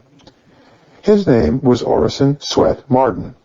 He took a room above a livery stable, and for an entire year he worked night and day writing a book, which he entitled Pushing to the Front. Late one evening, he finally finished the last page of his book, written by hand, and being tired and hungry, he went down the street to a small cafe for dinner. While he was gone for an hour, the livery stable caught on fire, and by the time he got back, his entire manuscript, more than 800 pages, had been destroyed by the flames. Nonetheless, drawing on his inner resources, he sat down and spent another year writing the book over again from scratch. When the book was finished, he offered it to various publishers, but no one seemed to be interested in a motivational book with the country in such a depression and unemployment so high. He then moved to Chicago and took another job. One day he mentioned this manuscript to a friend of his who happened to know a publisher. The book, Pushing to the Front, was subsequently published and became the runaway bestseller in the nation. Pushing to the Front was acclaimed by the leading business people and politicians in America as being the book that brought America into the 20th century. It exerted an enormous impact on the minds of decision makers throughout the country and became the greatest single classic in all of personal development. People like Henry Ford, Thomas Edison, Harvey Firestone, and J.P. Morgan all read this book and were inspired by it. Orison Swett Marden says in his book that there are two essential requirements for success. The first is get-to-itiveness, and the second is stick-to-itiveness. Just like Confucius said more than 4,000 years ago, our greatest glory is not in never falling, but in rising every time we fall. Albert Hubbard wrote, "There is no failure except in no longer trying. There is no defeat except from within, no really insurmountable barrier save our own inherent weakness of purpose." All of these successful men had learned how critical the quality of persistence is in achieving great goals and objectives. Successful men and women are hallmarked by their incredible persistence, by their refusal to quit, no matter what the external circumstances. The one quality that absolutely guarantees success in business, in financial accumulation, and in life is this indomitable willpower and the willingness to stick at it when everything in you wants to stop and rest or go back and do something else. Disappointments and adversity are normal and natural, unavoidable parts of life. No matter how well you organize yourself and your activities, you will experience countless disappointments, setbacks, obstacles, and adversity over the course of your life. And the higher and more challenging the goals you set for yourself, the more disappointment and adversity you will experience. This is the paradox. It is impossible for us to evolve and grow and develop to our full potentials except to the degree to which we face adversity and learn from it. All of the great lessons of life come as a result of setbacks and temporary defeats which we have done our utmost to avoid. Adversity therefore comes unbidden, in spite of our best efforts. And yet, without it, we cannot grow into the kind of people who are capable of scaling the heights and achieving great goals. Throughout history, great thinkers have reflected on this paradox and have concluded that adversity is the test that you must pass on the path to accomplishing anything worthwhile. Herodotus, the Greek philosopher, said, "Adversity has the effect of drawing out strength and qualities of a man that would have lain dormant in its absence." The very best qualities of strength, courage, character, and persistence are brought out in you when you face your greatest challenges and you respond to them positively and constructively. Everyone faces difficulties every step of the way. The difference between the high achiever and the low achiever is simply that the high achiever utilizes adversity and struggles for growth, while the low achiever allows difficulties and adversity to overwhelm him or her and leaves him or her discouraged and dejected. The work by Abraham Zalesnik at Harvard proved that the way you respond to disappointment is usually an accurate predictor of how likely you are to achieve great success. If you respond to disappointment by learning the very most from it, and then by putting it behind you and pressing forward, you are very likely to accomplish great things in the course of your life. There's another remarkable discovery. Your greatest success almost invariably comes one step beyond where everything inside of you says to quit. Men and women throughout history have been amazed to find that their great breakthroughs came about as a result of persisting in the face of all disappointment and all evidence to the contrary. This final act of persistence, which is often called the persistence test, seems to precede great achievements of all kinds. H. Ross Perot, who started EDP Industries with $1,000 and who built it into a fortune of almost $3 billion, is one of the most successful self-made entrepreneurs in American history. He said this, "Most people give up just when they are about to achieve success. They quit on the 1-yard line. They give up at the last minute of the game, 1 foot away from the winning touchdown." You find this principle of persistence, of keeping on, in the life and work of countless great men and women. Florence Scovel Shinn wrote that every great work, every big accomplishment has been brought into manifestation through holding to the vision, and often, just before the big achievement comes, apparent failure and discouragement. What you do not see, what most people never suspect of existing, is the silent but irresistible power which comes to your rescue when you fight on in the face of discouragement. The power to hold on in spite of everything, to endure. This is the winner's quality.